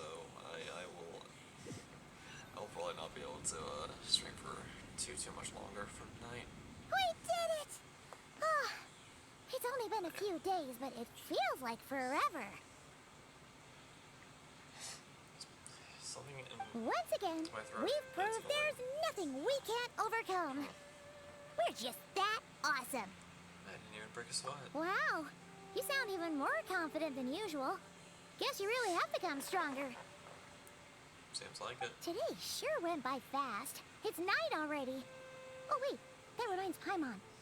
The stars you mentioned, the ones that died out, are they back now? Yes. The power Skofninger stole has been returned. So, the stars have regained their light. Yay. Great! Huh, it's crazy that you even noticed their light was gone. There are so many stars in the sky. If a few disappeared, Paimon definitely wouldn't be able to tell. I suppose it's because I have gazed upon this sky for centuries. The false stars, hanging in the meticulously planned sky, glittering with rotten light. It's not real. And yet, it is for that very reason that I can look upon it and enjoy the momentary peace it brings. I'd like to see what it's like up there. Even the most beautiful of bubbles has to burst. We will return to the real universe one day, whether of our own volition or not. Time marches ever forward. Even the innocent and naive will taste life's bitterness. Yet through hardship, we grow, until we learn to seize the sands of time for ourselves, and uncover our true strength. Though we gaze upon a false sky, its vastness and majesty is palpable. One can only wonder, what is it going to take for kindness to reign supreme in the vast expanse of the universe? Ugh, this is all going over Paimon's head. But if she knows one thing, it's that the traveler always finds a way. Ever since we met, he has filled Paimon's days with happiness. No matter how tough things get, he always finds a way to make it better. That's how I feel about If it's too big a job for one person, then we'll do it with two. And if two's still not enough, then three. Len brings a lot of We've met joy to my so life. many amazing friends and accomplished so many amazing things. As And I long know as we for a don't fact give I up, can get away we with can make saying that he's any not wish gonna come now 'cause true. It's almost midnight. I suppose when it comes to you, anything is possible. Well, I should be going. Now that my power is no longer isolated from my emotions, I need more practice to get used to it. When will we meet again? I suppose fate will decide. Maybe we'll bump into each other on the street. Or maybe we'll reunite on a different planet entirely. Regardless, reunions and partings are but passing moments. More than anything, I hope that at the end of this journey, wherever it takes us, we stand in a world reborn. One without war, pain, or forced partings. One where new life can bloom, even where there was once nothing but scorched earth. For this, we must all work to become stronger. Of course, Master. If that's what you want to call me, I won't I saw object. that smile. Goodbye. See ya.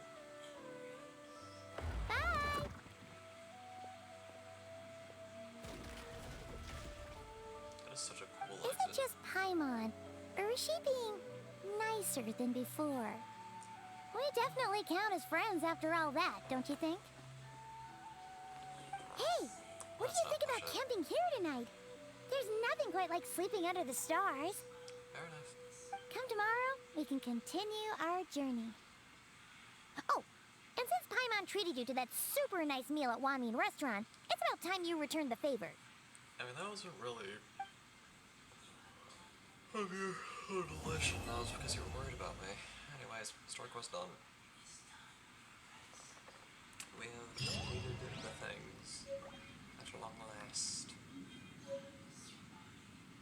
Oh, we got cool stuff. I will look at that stuff later. For now, I said that I was going to do a wish at the end of the episode, so here we go. Four stuff things. Say yes.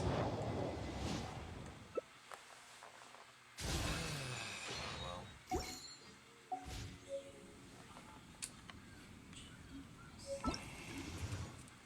What a shame, what a shame, what a shame. Anyways, rewards. We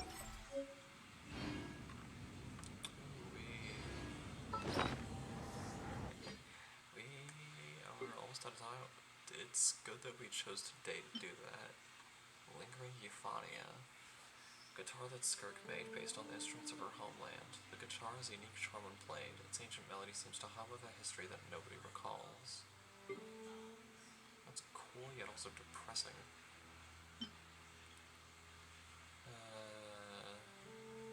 These vectors still yields valuable insights. I'll see what that does later. For now, I am very, very tired. My limit is reached. My energy is spent. I should probably go visit the Adventurers Guilds super quickly to redeem rewards and such and thing. Thomas and Mondstadt, that's great. But yeah, let's quickly redeem the Adventure Guild stuff, and then our own moment of parting will arrive. For until next week.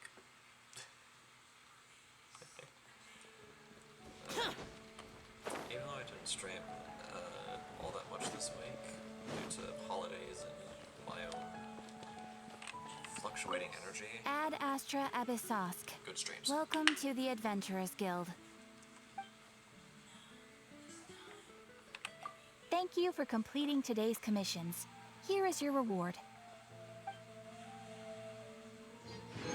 There we go. Anyways.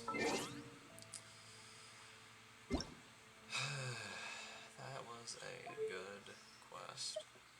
That was fun.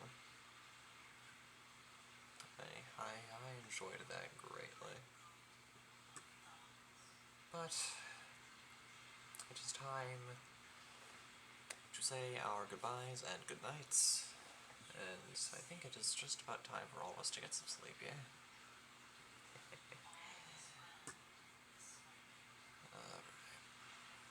So, that does mean that we have run out of time in this stream. If you guys enjoyed this stream and you're on the YouTube side of things, then please be sure to comment, like, subscribe, and as always, stay awesome.